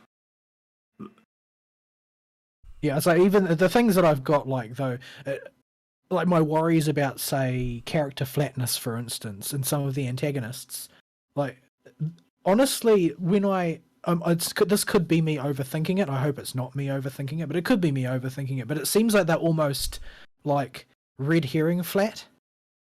Yeah, and this is time they're going to have to devote to giving these characters a backstory and making it interesting and making us actually care about them and making their events in the story relevant to whatever they show us. It's a tough writing feat to do if you're setting up characters that are worryingly flat going into Endwalker. They tend to be very organized about their writing, though, like, and their development as a whole. Like, their project management makes Blizzard's project management look like a sick joke. Oh, like the entirety of the skeleton of content for Shadowbringers was all planned out from start to finish before Shadowbringers launched. All the way through all the patches, all the stuff they were going to do, the way they were going to do it, the order they were going to do it, how they were going to deploy it. That plan was completely finished before the Shadowbringers launch. Whereas when you look at Blizzard, they're like gutting systems and rebuilding systems partway through an expansion. Yeah, and I think a lot of that is due to the Final Fantasy team getting a wake up call with 1.0 and realizing they needed to have a better structure in place for producing content because what they had was such a mess of people that were too disjointed from each other without their wonderful ideas on how things should work. Yeah, I haven't watched that documentary on how it all went down. Yeah, Yeah. I've So I might Should watch get that around to it sometime. one day. I've watched the Speakers Network history of the game, and I've watched the documentary from NoClip. I don't know if you're talking about a different documentary. I think I'm talking about the no clip one, but I'm not sure Yeah. because I haven't Well, watched it. So So yeah. And that's pretty much where we stand with the rating content. I that's really all. want to do Delubrium Regina, but I don't know how we're going to find time for it. Yeah, I would like to do the Omega raids as well. Yeah, That was next on my to-do list for combat content when I got a minute. So I want to do Void Ark in its series as well. yeah, but- we gotta. There's a lot of things to do. I was actually toying with the idea before I got on today, and maybe we should go and do Alexander. But Yeah, I've been thinking that too. I've done there's the so much first- to do in so little time. And all Yeah, my leave requests keep getting rejected by my supervisor. yeah. We Place will did. We burn down also if you're not there. we also this week did Coil Bahamut and saw the in story to that because we were about at the same point in progression in it. I was 2 bosses ahead of you because I needed the second boss in the final coil. But yeah, there's a bird, there's an old man who is a bird, and there's an angry dragon. And then he's a Super Saiyan. Yeah, it's most people can solo Coil Bahamut by now if they can actually do damage, but and you can go check it out yourself. But yeah, Louis Swa was a Dragon Ball Z character. I see. Yeah, like he took it up a notch. We feel pretty good about ourselves and our power as the Warrior of Light, but Our ceiling is still quite a ways off. I suppose he is the man who took Dalamud to the face like it was a stiff breeze. The Dalamud took him to the face, is what happened. Yeah. And you see it in that full FMV cutscene.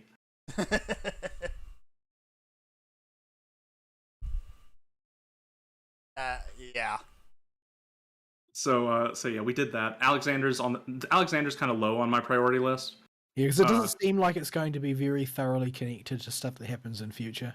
Whereas I mean, it the seems cool, and the music is definitely cool, but people have said the Omega raids tie up a lot of stuff from Heaven's Word, and they, at least from what I read on the Reddit, and that they leave a few threads hanging for the future, and the Void Ark stuff is setting up for something in the future. And apparently the Void Ark is on the artwork for Endwalker, Yeah, it is. so we need to do those. It's just yeah, I still haven't done Fractal Continuum hard. I still haven't done the Arboretum hard. Have Oh, you done? Did you get Escapes. round to the twinning? yeah, I got to the twinning and Academia and item. But yeah, I went through all the you can solo those dungeons. I don't recommend it. Only reason I did them solo, all those extra hard modes, was because I during old people watching time, I can't do group content. I will be called away repeatedly multiple times. So I soloed even the level 70 duties on my paladin pretty not easily for some of them. Well, easily is they're pretty easy to solo, but they're time consuming. And I did them. Well, especially if you're going to have to spend an awful lot of time healing yourself. Yeah. So I did those during old people watching time just to get them off the log, so that I could. Yeah, I really just want to empty my log before Endwalker comes out, because there's nothing worse than a quest log that you can't get crap out of. Yeah, the only quest in my log right now is for Want of a Memory, but I need to go pick up. Well, the next Omega and Alexander and Void Ark quests are all sitting right next to the dungeon, so I don't really need to go grab those. But I haven't done any of my Disciple of the Land or Disciple of the Hand class quests. Oh, They're man. all waiting for me. Yeah, they give you a good chunk of EXP when you go do them too. They give you like a whole level now. Really At hope my least if you schedule do them actually level clears up appropriate. soon so I can join you for Alexander. Yeah, we can. Alexander could be done in an evening with the 3 of us on Undersize.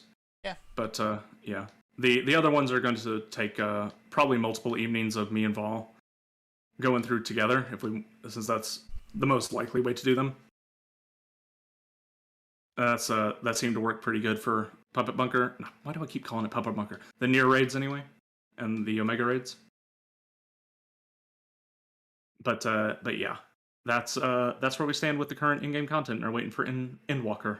Also, my entire week, other than that, this only took up 2 days on my week, but the rest of my week is all old people watching crafting and tearing my hair out at work over an absolutely nuts job that's driving me up the wall. So, I don't have anything else. Although, during y'all talking about Age of Empires, I did become an Omnicrafter. Nice. Congratulations. Yeah. Just, I expended every single leave allowance I had. All, 90-something saved up. And managed to accomplish this over the course of the week. So that's done. How much EXP do you get per guild leave as a percentage of level appropriate? If you do a charity one, once you're Stormblood and higher, you pull up the chart and you pick the charity quest that's going to give you the most bang for your buck. Like I did 77, barely into level 77, all the way to level 80 on my Carpenter while y'all were talking, through 2 leave turn-ins of 3 high-quality bows. Oh, so that's why you were burbling about bows. I was wondering what that was all about. Yeah, I had to make 3 high-quality longbows for 1 turn-in, and I made 6 of them. And this meant I had to go kill more stupid fire lizards to go get their skins. So yeah, that's abusing leave quests and collectibles, and especially the Ishgard restoration, can really make zipping through crafting relatively fast. And since I have the opportunity now, I'm going to go ahead and I decided I was going to go ahead and get everything to 80. I was initially just going to get it to 71, but then I realized it ain't that much more work to just get it all to 80. So I spent the next 2 days getting it to 80. I'm afraid I don't quite have that much time under my belts. Yep. And like I said, my leave requests keep getting rejected. I would like to take a bunch of my leave so that I can get all caught up. Like I know people consider it kind of sad to take leave from work purely for the purpose of playing more video games, but I feel like it's my leave entitlement. I'll do what I want with it. And right. Yeah. Yeah, it's not like you got a family to take on vacation or anything. Go to yourself. Yeah. Unfortunately, I'm one of those people who the place starts to crumble when I'm not there. Yeah. So there's like 3 or 4 people other than the lab manager who are kind of linchpin individuals at work who are very, very difficult to replace in their role, which may be overt or it might be or it might be a bit more subtle. But like, for instance, one of those people who is irreplaceable, she doesn't have a great deal of technical knowledge like me, but other people respect her as a leader and organizer, and everything just seems to flow better when she's running the show. And if she's gone, everything slows down. Likewise, if I'm not there to answer scientific and technical questions, everything grinds to a halt until they can find somebody who has the right knowledge to solve the problem, as opposed to just asking me and I can deliver an answer like that. But you work in a lab and there's not enough scientists around. There typically aren't scientists in a lab. Okay. That's old world thinking. That's why I say technicians most of the time, because they are trained to do things by rote. You should have at least a few scientists on staff, because the difference that makes is the one that I've just described, is that you can get the right answer to a question instantly, as opposed to somebody having to go and look up a text. Yep. And if I'm not there, a lot more looking up text starts to happen, which wastes an awful lot of time. Yeah. So yeah, that's why it makes it very hard for me to get the time off that I want, because I'm one of those people who slow the entire business down by their absence. Yeah. No similar feel where, well, I especially know it now because I am the work. If I'm not there, the work does not get done now. Well, I mean, you could leave it to the opossum, but that will just mean more work when you get back. I'm going to have to figure out what he did, and he's going to forget, and I'll have to piece it together and figure out what the heck he told people. You'll get back from your holiday and there'll be 2 trucks. Yeah. Yeah. Like, that's a dangerous proposition. Even just on a regular work level, the opossum doesn't keep records of anything. He doesn't write down customer names in a quote index anywhere. He doesn't write down company names. He doesn't write down how much each quote is for and how much is sales tax. And when tax time comes around, he doesn't keep track of how much he's quoted people. He prints the quote out and shoves it in a cabinet somewhere that you'll never see again. And then he'll lose it after he pulls it out of the cabinet once, and it'll be gone forever. This is his method of record keeping. I think I need to go and scream in a corner now. Yes, you see what I had dealt with when I came into this company. Yeah. Maybe you can if he's allowed to invest in a truck, you can invest in something. So maybe you should just invest in like a pass-through scanner, so that upon receipt of all paper, it just gets fed into the scanner and automatically archived, so that you can get a record of every piece of paper that passes through the office every day. That's not a bad idea. We get right now, I manually scan everything because we do have a scanner. And if we do get anything of relevance, it goes in the scanner and a copy gets made. And then it and the original get filed separately into properly organized drawers. Because how we do it at work is that literally all the paper gets just chucked in a sheaf in the top of the scanner, and periodically somebody will press a button and it'll all shoot through the scanner and automatically archive all of the scans to the system, so that all of the paper has an electronic copy made of it. Yeah. It's Wish I used to could do that when I work. Yeah. Everything's kind of got to be archived in its own special. Everything's. It's doubly funny with the opossum, because the opossum, whenever he has to do quotes or anything, he makes them on the computer, same as I do. Always has. But, big but, he doesn't know how a file system works. He doesn't understand where the Save As button puts his file. I've tried to explain this to him in baby terms. That's the whole point of the Save As button. I've had this problem with people as well, where they'll start a run on an instrument or something, and when they click save, it'll bring up the box asking you where to save it, and they'll just click OK. Yeah. So it will go to somewhere, might be on the local drive, might be somewhere on the network, might be on a USB thumb drive. We don't know where it's going to end up. And this seems to be a boomer thing, especially. Specifically boomers that didn't use computers very much, but did use iPhones when they came out. Yeah, I suppose with a smartphone, most of the file system is probably impenetrable to most users. Like, yeah. I mean, I have my File Explorer on the first page because I use my phone like a computer, because I don't know how to use a sodding phone. So I just pretend my phone is a computer and use it that way. Yeah, most stuff on phones will just dump it into My Documents and they call it a day. But no, when I use my phone, I click File Manager and then I treat it like my computer because I don't know how to use a phone. You're not doing it wrong, I'd say. I'm a reverse boomer. Yeah, I hate phones. I hate everything about phones. And I just try not to use the stupid thing as much as humanly possible. My phone is like pretty much a dedicated FGO console. Yeah. Yeah, I pull up the web browser occasionally to read stuff, and I will sometimes play Pinecone and play FGO on my iPad, not my phone, because I actually want to be able to read what's on the screen. So yeah, we've been off on a major long tangent, and my Involves weeks completely bled together. And so, they actually took over the whole show, so... Yeah, we need to go to a break, and we actually have quite a bit of news to go in if you got time for it, Fern. I need more sleep than anything else. All right, well, we'll try to be quick with it then. So here's some music, folks. We will be right back.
And we're back.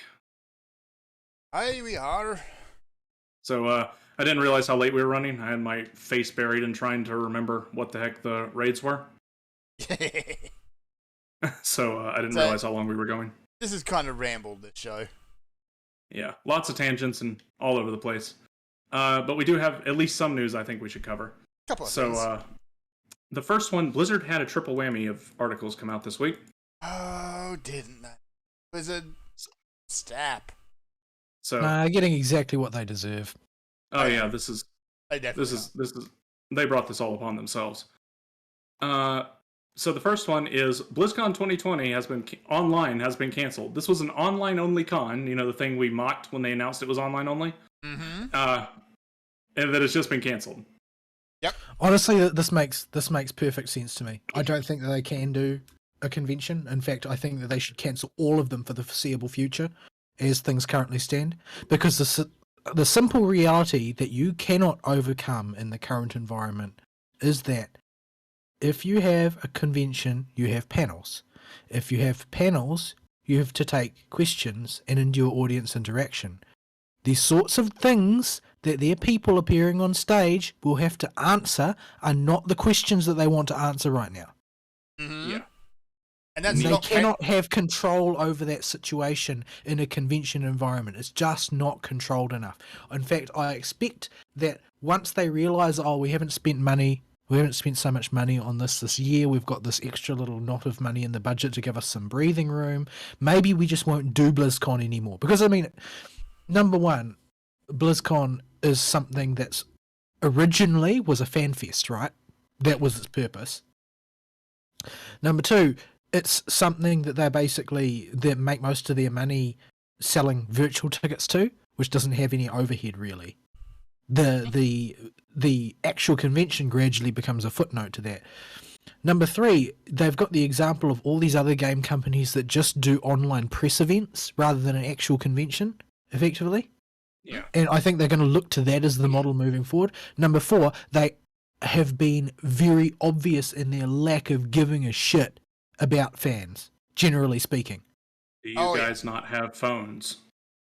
Yeah. So, putting all those things together, I think what we're more likely to see, unless there is a massive shake-up in the way Blizzard thinks, is they're going to scrap BlizzCon entirely and go to a Nintendo Direct model. Yeah, they already had outlawed questions after the disastrous "Don't you guys have phones" event.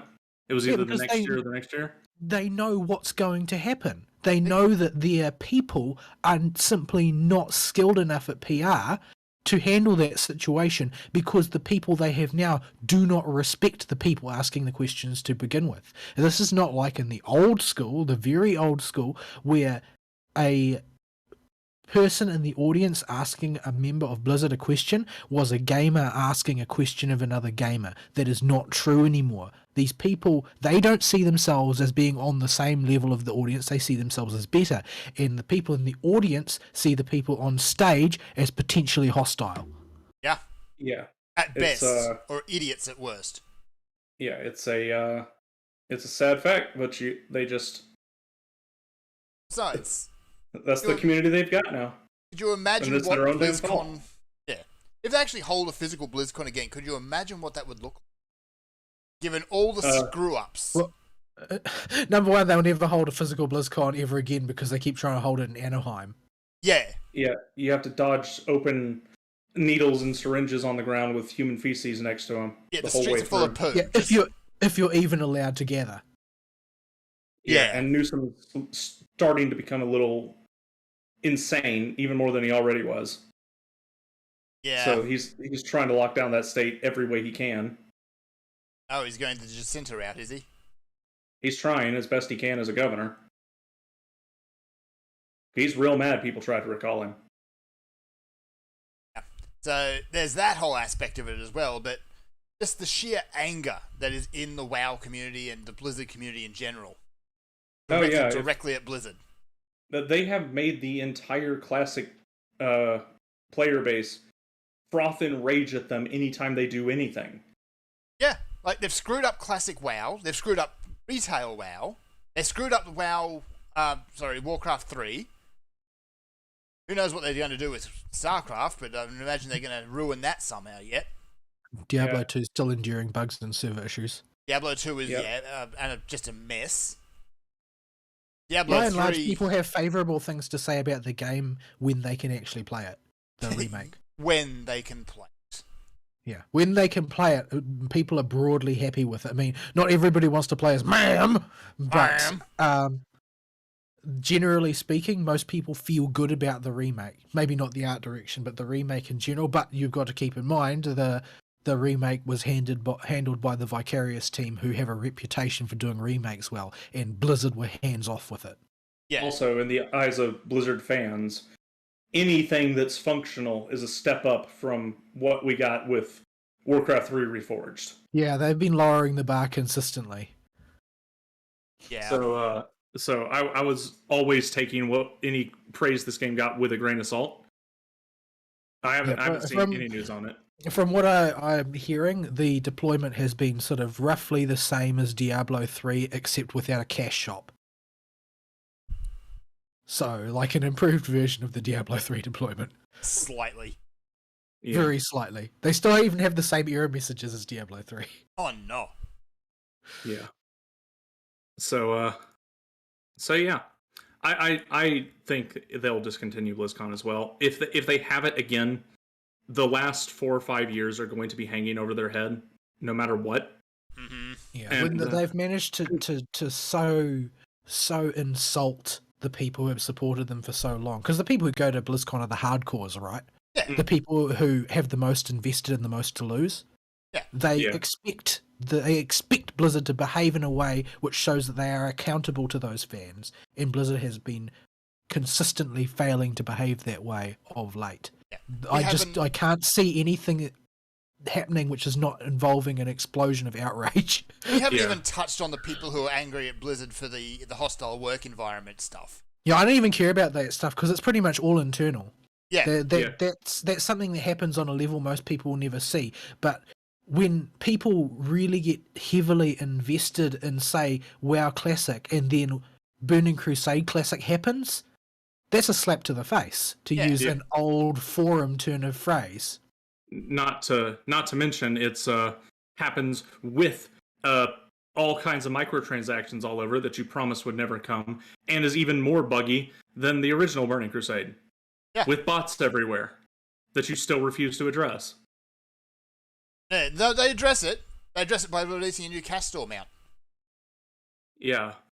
After all, them bots pay their subs too. They address it by having their president advertise boosting runs on social media. Yeah. Which actually reminds me, there's on the other side of that coin, Final Fantasy updated their terms of service in the last week. I haven't watched any of the coverage on there. I don't know Most of it, what it entails. Last time they really did a big public update, is everything they put in there was super vague. And now they seem to have gone the complete opposite route, where the examples they give are super specific. In kind of hilarious ways. What type of stuff are they hitting, though? Terrible behavior, in-game stalking, and all that sort of nonsense. There's terrible behavior. That's a big umbrella. In-game stalking, obviously, that would. Like, a lot of the examples they give are like, well, duh, this isn't something you should be doing. But the main thing they banned is the advertising of real money services, such as carrying guild boosts, raid boosts, and things like that. If you're doing it for in-game gold, you can do it. But if you're doing it for real money... It's been a big point of contention in the Final Fantasy XIV community, is that the Party Finder has just basically degraded into a big smear of RMT service advertisements. Yeah. So they've done a huge ban push to get rid of those people. Yeah, and so this is Squeenix's results for it. The other stuff they put in there is just actually pretty hilarious. Zeppler did a video of it, and she's completely mature about it. Yeah. When you say that, I don't know whether you're being sarcastic or not. I'm being incredibly sarcastic. Okay. Zeppler and mature do not belong in the same sentence ever. I don't follow her content, so... She loves puns. So, yeah. Well, most streamers seem to. Yeah. I like her content sometimes. Not all the time, but sometimes. All right. So yeah, that's that whole side of things. That's Blizzard news number 1. Next up, we have Blizzard news number 2. They have doubled down on their diversity hiring policy with a zero tolerance policy for harassment directly coming down from Bobby Kotick at Activision. And they are setting diverse hiring goals for Blizzard Activision. Are they putting in quotas? If they didn't have them before, I assume they already did. This is an announcement of quotas.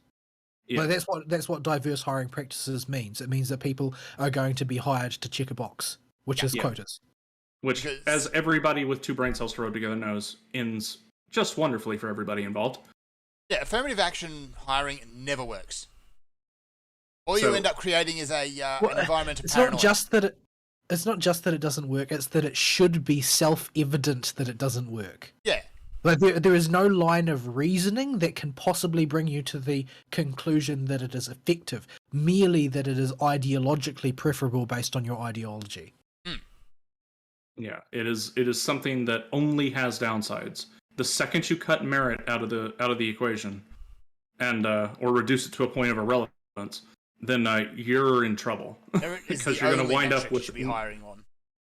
Yeah, you have no idea what the people you're going to be hiring are capable of, and you do know, however, they're probably not going to be as good as the person best qualified for the job, because the reason their resume even hit your desk was because they checked a particular diversity box. Like, so, my father actually fell victim to a diversity hire at one point. The person who was slightly above him was so paranoid about... She got put there because she was a woman.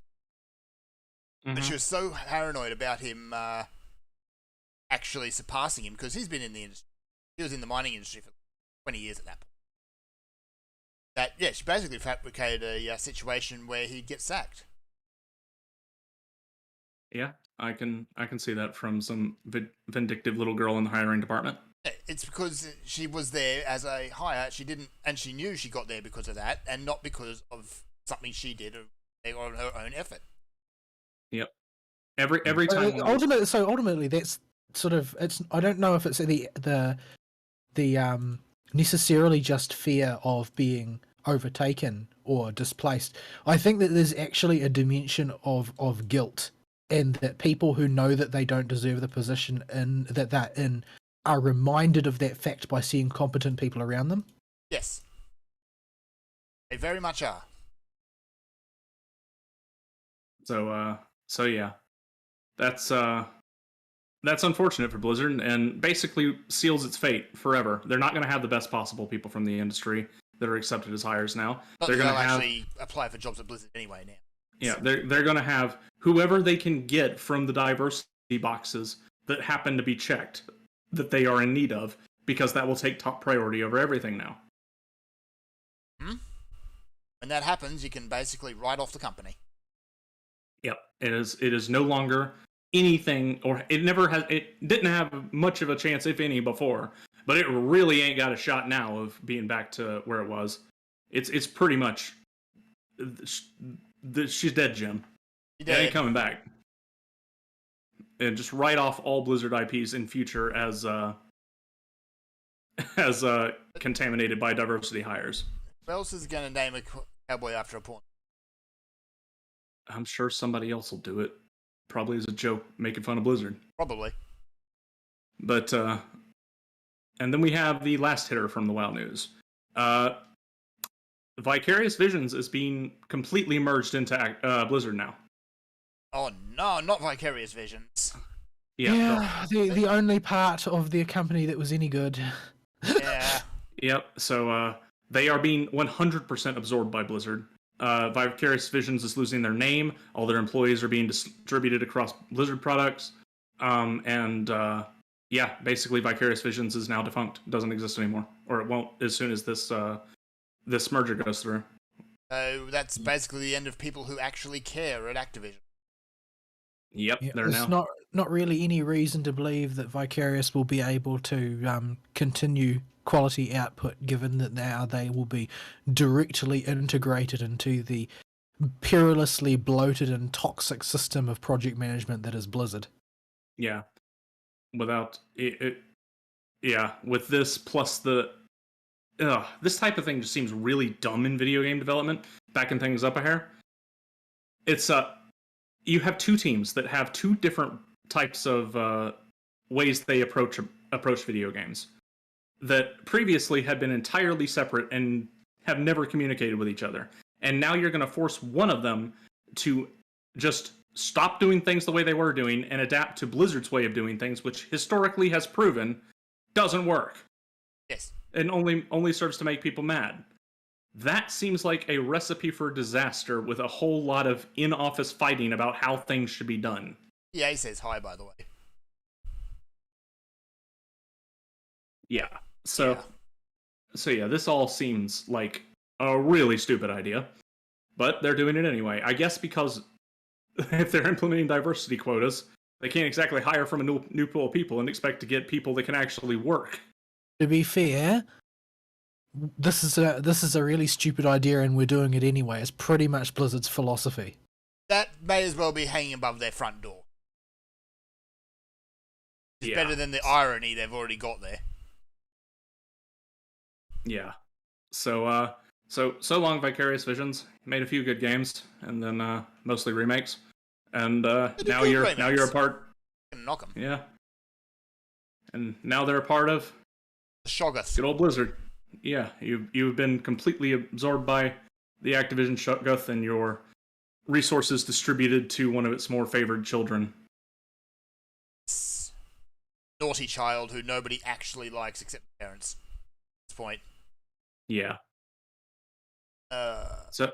So yeah, that's sad news. That's very sad news. And none of this news is unexpected. I expected all of this to happen as soon as that lawsuit came out. Honestly, I was expecting Blizzard to be the one dissolved. They just make, I guess MMOs just make too much money. Yeah. They can't. Well, the thing is that Blizzard's name on paper, because of the way whatchamacallit, the way reporting to stakeholders works and so on and so forth, and their view of the industry is going to be different from the view from the ground. The Blizzard name still has a huge amount of value attached to it. Like, they won't just scrap it because there's that word Blizzard, that title, that name, that has dollar value. Yeah. Yeah. At least until the dollar value catches up. Yeah, like so the none of the shenanigans in the community, in the way that Blizzard's really on the outs with the entirety of their player base, none of that shows up on the quarterly report. So the stakeholders will want to know why you are suddenly abandoning all of the dollar value goodwill that is allegedly attached to the Blizzard name. Yeah. So they can't just scrap Blizzard, not yet. If Blizzard really screws the pooch, then maybe. But I mean, you can see the way in which these things become divorced apart from the name of the company, right? Like, there's this move within Activision Blizzard to segregate IPs from the development house. So they did an experiment for a while where they would refer to, say, Call of Duty as Call of Duty games, and they would remove Activision branding from it. Yeah. They basically moved to treat the IP as its own company, so to speak. And whoever was making or publishing it was sort of like incidental and not in back of the box advertisement. Yeah. And it's yeah. I think we're going to see that with Blizzard products. Like, I think that Blizzard products will become the Diablo franchise, the Warcraft franchise, the StarCraft franchise, the Overwatch franchise. They will no longer be Blizzard games. They will just be these franchises which are published by Activision Blizzard. Yeah. Who they will mention an absolute minimum. Yeah, especially because Blizzard right now has its name is mud in amongst the community of people that has played their games over the years. Yep. So it would be intelligent of them to do something like that. The only hitch in that is I don't think they're smart enough to let the Blizzard name rest. Yeah, if they want I say it because the money people at Blizzard Activision have already begun the process. Like, you can see that certain of their marketing material has had Blizzard and Activision's names removed from normally on an advert for a game. Like, imagine, I know these don't really exist in the same sense anymore, but imagine a video game magazine and they've got their full page advertisement for a game, which will have some pithy, will have some logo or some picture of a military man in shadow, or the usual, and down the bottom it'll have all the guff, right, and they'll have the logos of the development houses. On material that is equivalent to that, they're gradually moving in the direction of removing those logos from the bottom and replacing them with franchise branding instead of developer branding. Yeah. This is a process that is already underway for the purposes of divorcing the people from the product. In previous eras, it was viewed universally as an advantage to associate the people with the product because people trust the people and therefore trust additional products. But I mean, they farm given franchises out to many, many different teams these days. If you look at the number of different teams that have worked on Call of Duty over time, quite a few different people there. People are not associated with that product anymore. And all of the big names at Blizzard pretty much are gone. So there's not really any benefit to them continuing to try and associate people with the product. So they're gradually just driving a wedge between the two. Well, it also makes sense in today's culture and climate, because anything anybody says that seems benign now can come back to bite them and anything they're associated with in the butt later. Yeah, it can, but that's only because the knives are already out in the current environment. It's not like that's a natural consequence. That is a consequence of a particular culture, which in many ways is particular to their specific environment. Like, if you look at the sort of stuff that has gone on at Ubi, it's mostly just as bad as what's gone on at Blizzard. But Ubi's not based in California. Yeah, but given that we are in that environment right now, it would seem prudent to divorce... Oh, yeah, I mean, that's why they've passed the new policy saying that there can no longer be real-world references in games that are made by Blizzard. That you can't refer to people on the development team and such anymore. Yeah, they don't want to have their developers getting the big swollen heads again. Yeah, they had to remove a guy that was a reference, an orc that was a reference to a band from the 80s and 90s out of the game. Elite Tauren Chieftain, I don't think of it. Well, Brewfest was an abject disaster in Classic because they couldn't get they couldn't get the Horde version to work, so there was no Elite Tauren Chieftain there. Yeah. But they also show up at the Oh, hang on. And the Grimgauss loaded later. Yeah, I know. Yeah, they do. But we're not at that point in Classic. Yeah, I was trying to remember exactly when they turned up, but yeah, that's not going to happen now. So yeah, that's where the Blizzard news stands.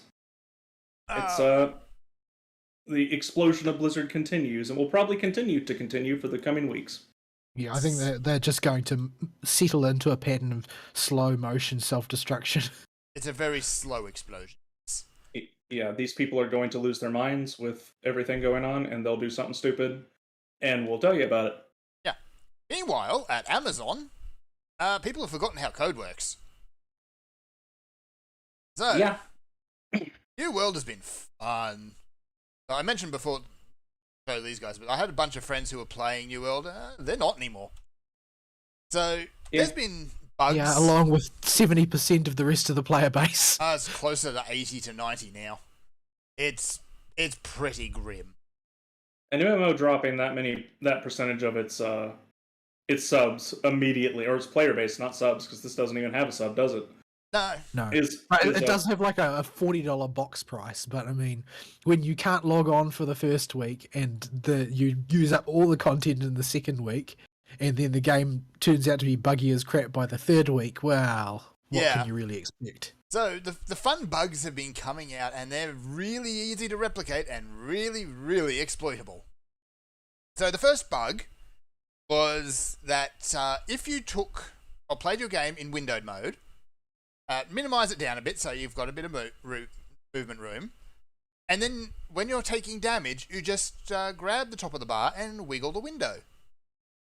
All of that damage is being processed on the client side. So if that window is wiggling, the game doesn't send the data. So they claim they fixed that. No, they didn't. Now all you need to do is dodge roll and then start wiggling, and it starts deleting that data again. So they claim they fixed that, which, to be fair, they did. Now all that damage piles up and is dumped on you when the window becomes active again. What it also did is when you're offline and something you've got on the auction house sells, that money goes into the void because the client is not there to receive the money. Joy. They fixed that, and then somebody found that the chat box can accept HTML code. You what? Yeah. You can do code injection via chat. Yep. So That is, for those of you that are not computer savvy, that is the single most incompetent thing you can do ever when making a multiplayer game. So it started harmless enough with people just posting ridiculously large pictures of sausages in the chat. Then someone figured out that quotes or it's literal sausages. literal sausages. There's an item in the game. For now. It can't call out to stuff outside the game. Thankfully. Oh, okay. That's only about 1% better. Yeah. So if you can make a picture of a sausage, instead of it being the teeny little icon that it normally is just huge and takes up half the screen. Then people figured out that if you put a call out to an item icon that doesn't exist, it just becomes a big yellow box. And then you can start spamming those and it will cover somebody's screen Oh, joy. in just yellow. And So- then somebody figured out the code, and apparently it's a very easy code, I don't know what it is, that if you mouse over the text in this chat window, and there's no indication that it's there because it's trying to render it as an item or something, it just crashes the game. Joy. You can just force people's game to crash. So, yeah. for those of you wondering how easy it is to use this code, maybe you at least have to go, no, you don't. HTML code is not code in the sense it's a script. Yeah. And it's incredibly easy to learn the language. You can do it in a week in high school in a multimedia or web design class. It is like, for his sausage example, you type bracket size equals whatever size you want it to be, something ginormous, like 72, close bracket. You insert the command to do the emote normally, open bracket / size, close bracket. Yeah. That's But all it even takes. if you're using a simple example like that, if they have managed to make an oversight this large, I dread to think what people find that you can call through that interface. Yeah, they've disabled it now, allegedly. Well, I mean, it should have been disabled before the game shipped.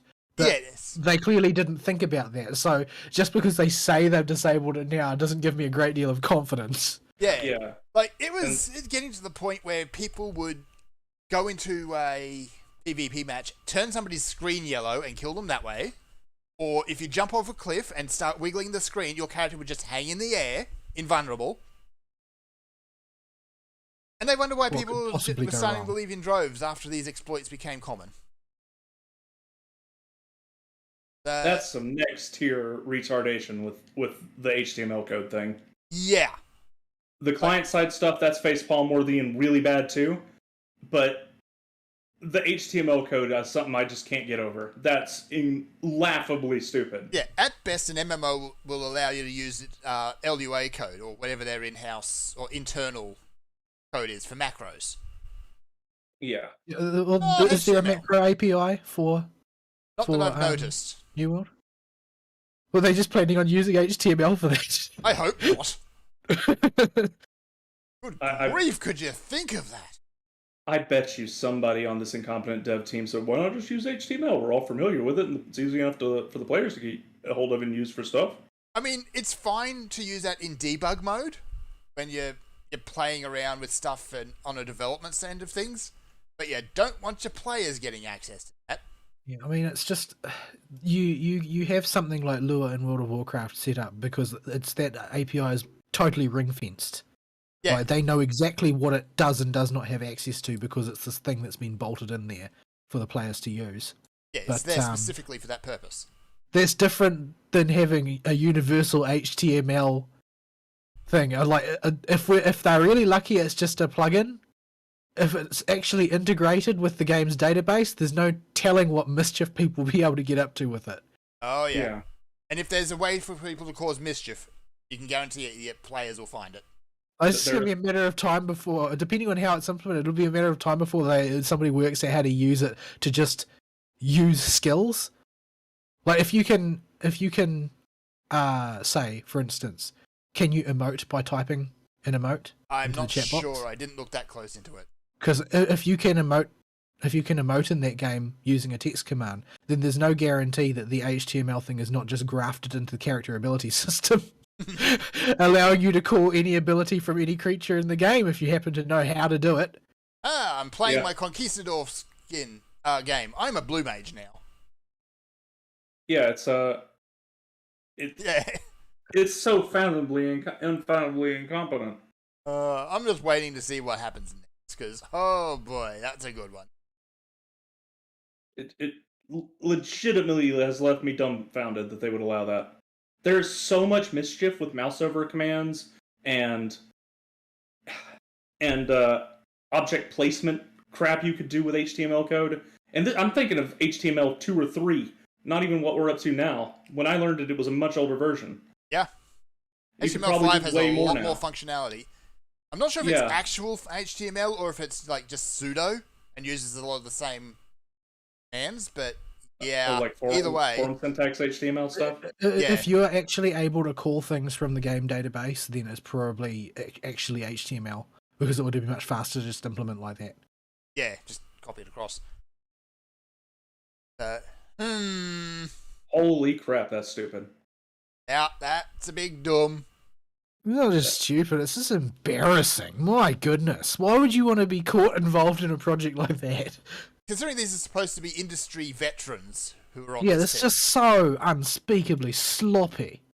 Yeah, and it doesn't help that even though with all the bugs and the terribleness, the game has no depth. It's got no lasting power. Yeah, that's what I've seen people saying is it's ridiculously monotonous. Once you've done a bunch of stuff, then there's really nothing to keep you playing because all the other stuff is the same as the stuff you just did. Yeah, like I tried to give it a fair shake because I was with some players, and I got to level 25 and figured, okay, I can push into the new zone now. Maybe there's new content there. No. Naive old me, it's just exactly the same stuff. Not even new enemy types. It's like, it's still zombies, it's still wolves, still zombies, and then wolves. And just maybe for a bit of a change up, wolves, then zombies. I see. Yeah. There's only like 10 different types of enemies. Wolves, zombies, ghosts, zombie pirates. Well, with a little bit of variation, some wardrobe changes, some palette swaps, you can get a lot of mileage out of that. Yeah. But you have to use it in a clever way. Yeah, like WoW. You have to give them different abilities and deploy them in different combinations and that sort of thing. Yeah, to their credit, that was something that WoW was very good at. But yeah, there's been no imagination. We're seeing this a lot in many products, but especially in video games, where we are just devoid of creativity because everybody's scared to go take a pitch that has original ideas to a publishing house. Yeah, because you won't get funding for it. Yeah, you'll be slapped down. Yeah. If you've got a genuine original idea that you're passionate about, your best recourse is to go indie. Yeah, it's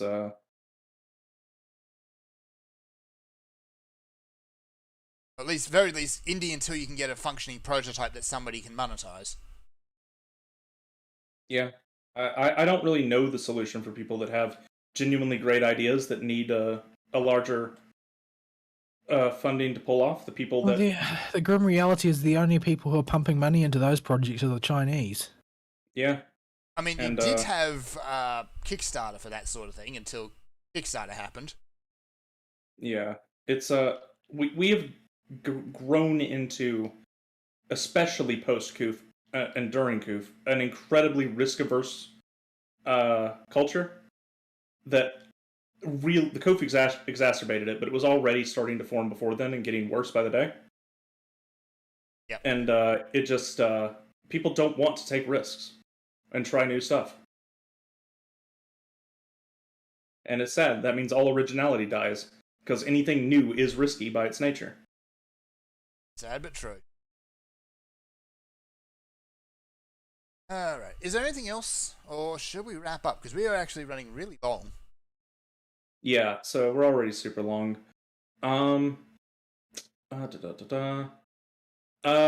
To tack on to our Blizzard news, PAX South has been cancelled for the foreseeable future. Oh no.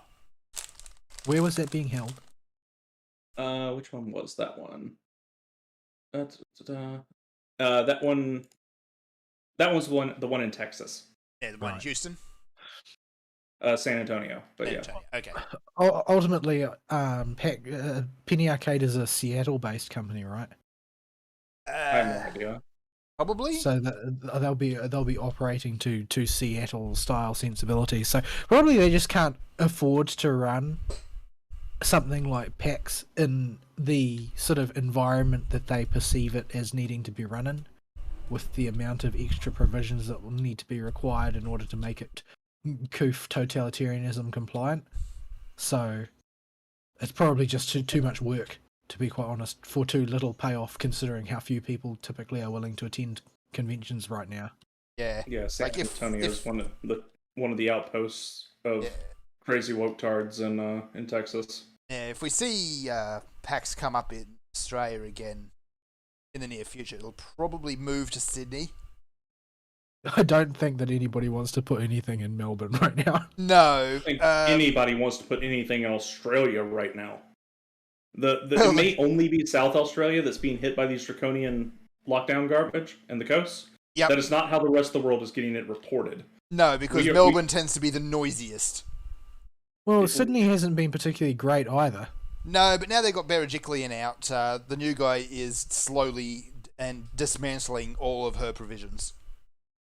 Yeah, Yeah. the media will find a way to lynch him for it, I'm sure. Yeah. Whereas Yes. Queensland, where I am now, is more or less business as usual again. So they could hold it in Brisbane. Could you imagine PAX in Brisbane? No,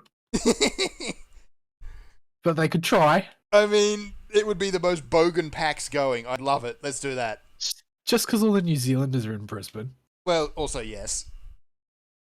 But Brisbane people and Melbourne people may as well be from completely different planets.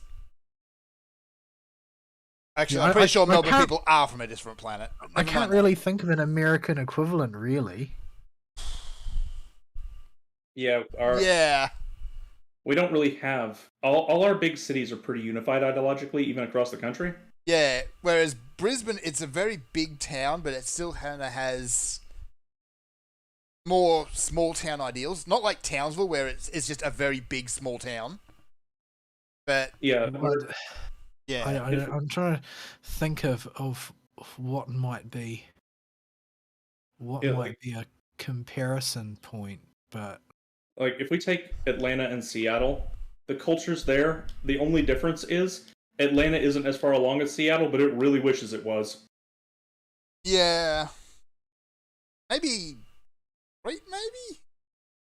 no. No, Detroit's in Detroit is gangland. Like, Yeah, okay, not quite that isn't- far. Detroit isn't a city, it's run by gangs and mobs. Okay, so Darwin then. Yeah, like, you go there to die. maybe Corpus Christi in Texas. It's fairly large. It's quite large. It's got it's relatively centrist to centre right for a urban centre, So and compare that to Austin. surrounded by Texans who are from rural areas as well. So Mm-hmm. Let's see. Yeah, so it's similar to the comparison between that and Austin. Austin's full of weirdos. Yeah, Austin is So- insane. Yeah, so Yeah. that's actually a pretty good comparison because Melbourne's also full of weirdos. Who can't drive, damn it! Stop sending your old people up here to clog up the roads. That's okay. The woke tards that congregate in the cities, I swear they don't know how to drive a car. They never have. And that when you put them behind the wheel, they just go insane and think they can just weave between lanes and ride up on your bumper the whole way through back-to-back traffic, as though that 3 extra inches is really going to make a difference. Oh, for really good fun, you want to put a Gen Z behind the wheel of a manual car. It's hilarious. Also dangerous. Oh, they can't do it. Yeah, they freak out. My experience with Australian drivers has been that Melbourne drivers are a dire threat to pedestrians and Sydney drivers are a dire threat to other drivers on the road. Yes, that's about right. I mean, if there's someone with Victorian license plates driving around the street, the safest place to be is in the middle of the road. And they will eventually unless, get to you. Unless it's a zebra crossing. Oh, yeah. In which case you need to avoid it like the plague because you will get swiped. If you try and use the appropriate crossing, you are in dire peril. Yeah, zebra crossings are pedestrian areas, so you can guarantee where they are. I've never been nearly hit so many times in such a short trip as when I visited Melbourne. Yeah. Yeah. Yeah, we get the Come to old Atlanta, people who they still can't drive, but they strap a giant caravan to the back of their tiny little cars, and yeah. In Sydney, they consider lane markings to be sort of a loose suggestion, but everybody has a camera on their dash ready to complain when they hit someone. Yes. Yeah, if you ever want to feel like your life's flashing before your eyes, and you want to see a road system that was designed from a reconstructed city that Crazy Sherman burned down, go on driving through Atlanta. It'll be wonderful. Every single traffic disaster you can imagine is inches away from you. From a combination of from a combination of the drivers and the roads. Yeah. Because our roads were rebuilt after Sherman burned down the whole city, and they used what was left and just kind of tacked on new roads to it. Yeah. Incidentally, as part of the Victorian driver's license test, you need to know how to do a hook turn. There are a grand total I don't know what a hook turn is. Yes, there is a grand total of 2 intersections in the world that use a hook turn, and they're both in Melbourne. Using our directions, just flip them if you're American and wrong. You're entering an intersection, and you want to turn right.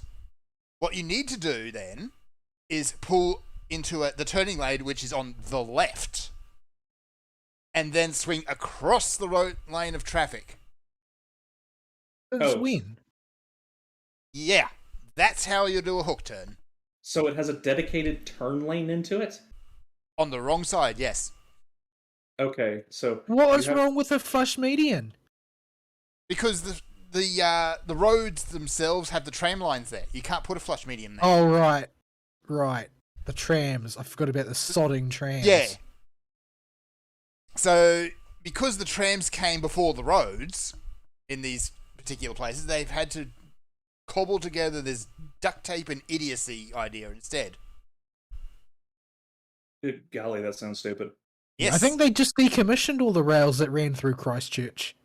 Like, the rail system is now adjacent rather than destroying the city. Like, there are still some trains pass through the city, but there are very few places now compared to what it used to be like. So there's only a few major arteries, and the ones in weirder places have been stopped. But the Christchurch still has idiotic roads, but they're idiotic for natural reasons, because like a lot of small cities, it was actually a cluster of small towns, which each grew from their own centre at a slightly different rate. So now you have edges where they meet, where the roads make no sense. It could be worse. It could be copy-paste Edinburgh. Yeah, I don't like Dunedin. Dunedin would have to be one of the dumbest ideas in city planning history. Well, Scotsman, I mean, they would let a bad idea steer you away from doing something cool. It might not just be stupid, it might be sobriety related. Man. Okay, it's a neat idea, but it only works if the terrain matches up, and it don't. Yeah, it's like I think 40 minutes between the city and the Dunedin airport because that was the only piece of flat land they could find. It's like literally 40 minutes of open road. Why would you do this to yourselves? Oh wait, I don't know what Drunk Scotsman. I don't know why they didn't just put it in the harbour. Like, no, that's the. I don't know what the terrain is like in the harbour, but normally in a situation like that, you reclaim water offshore, you reclaim land offshore, and then you put it there. But Yeah. no, they just decided to have the airport in like the next city. Yeah, just given it's Dunedin, you tell them to put it in the harbour, and they will lay the runway literally at the bottom of the harbour. Yeah, probably. That can't change that native landscape. Oh, Anyway, all right. We've been we tangented on roads from PAX somehow, but yeah, that's about all the news. The rest of it we can hold for next week and pull it out if we need it. yeah. All right, folks. You got some closing comments so we can let Fern go to bed? I wonder what this sleep thing is. I've forgotten what it is. I want to take my leave. It's my entitlement. Why won't they let me out of my wage cage? Yeah. Incidentally, yeah. By next week, hopefully, I should have actually had some hands-on experience with tanking. See, this is going It's to be a much disaster. easier than it used to be. Like, it's comically easy compared to how it used to be. You don't need to worry about threat anymore. Threat happens by itself. Early on, and in fact, in most dungeons until about probably Stormblood, tanking is easier than in most MMOs in this current state. Yeah. Yeah, It's by and large not- turn it's on not take the- sense and smack the thing you want. Yeah, it's not like before where you've got no AoE skills and you've got no tanking stance and somehow you're still expected to do your job. Yeah, as it stands right now, in most early dungeons before Stormblood, in fact, most dungeons before Stormblood, just follow the general tanking rules of turn the boss away from the group and don't run around like a spaz. Don't stand in the fire. And push your buttons. Remember to push your buttons. Yeah. If you're coming up in a dungeon where you think you might get clobbered because of your gear level, go look up the name of the tank buster. Yeah. And push a button when it's coming, because almost every boss has one. And early on, you will not have to push that button. Later on, it will be a necessary push of that button unless you want to wipe the group or make your healer have a heart attack.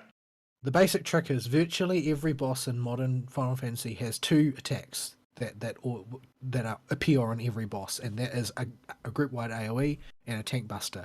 Know the names of them. Don't press your button on the group-wide AoE. Do press your button on the tank buster. If you can do that much, you're better than 90% of tanks. Yeah. And don't just fire your abilities at the same time and hope for the best. Yeah. I mean, sometimes you might be called upon to do so, depending on the circumstances. Yeah, but generally, an attack will either be magical or physical. Nearly every attack is magical. There are almost Yeah. no physical attacks in the game that are not auto attacks. Yeah. So I might as well even- just put that shield kind of not off the bar entirely, but not center. Yeah. Put the magical one fairly central. God dang it, these things need nuggies. Nuggies! And with that, I need to go feed the dog. All right. Okay, folks. I think we're pretty well done. We'll Yeah. see y'all next week. Sayonara. Bye-bye.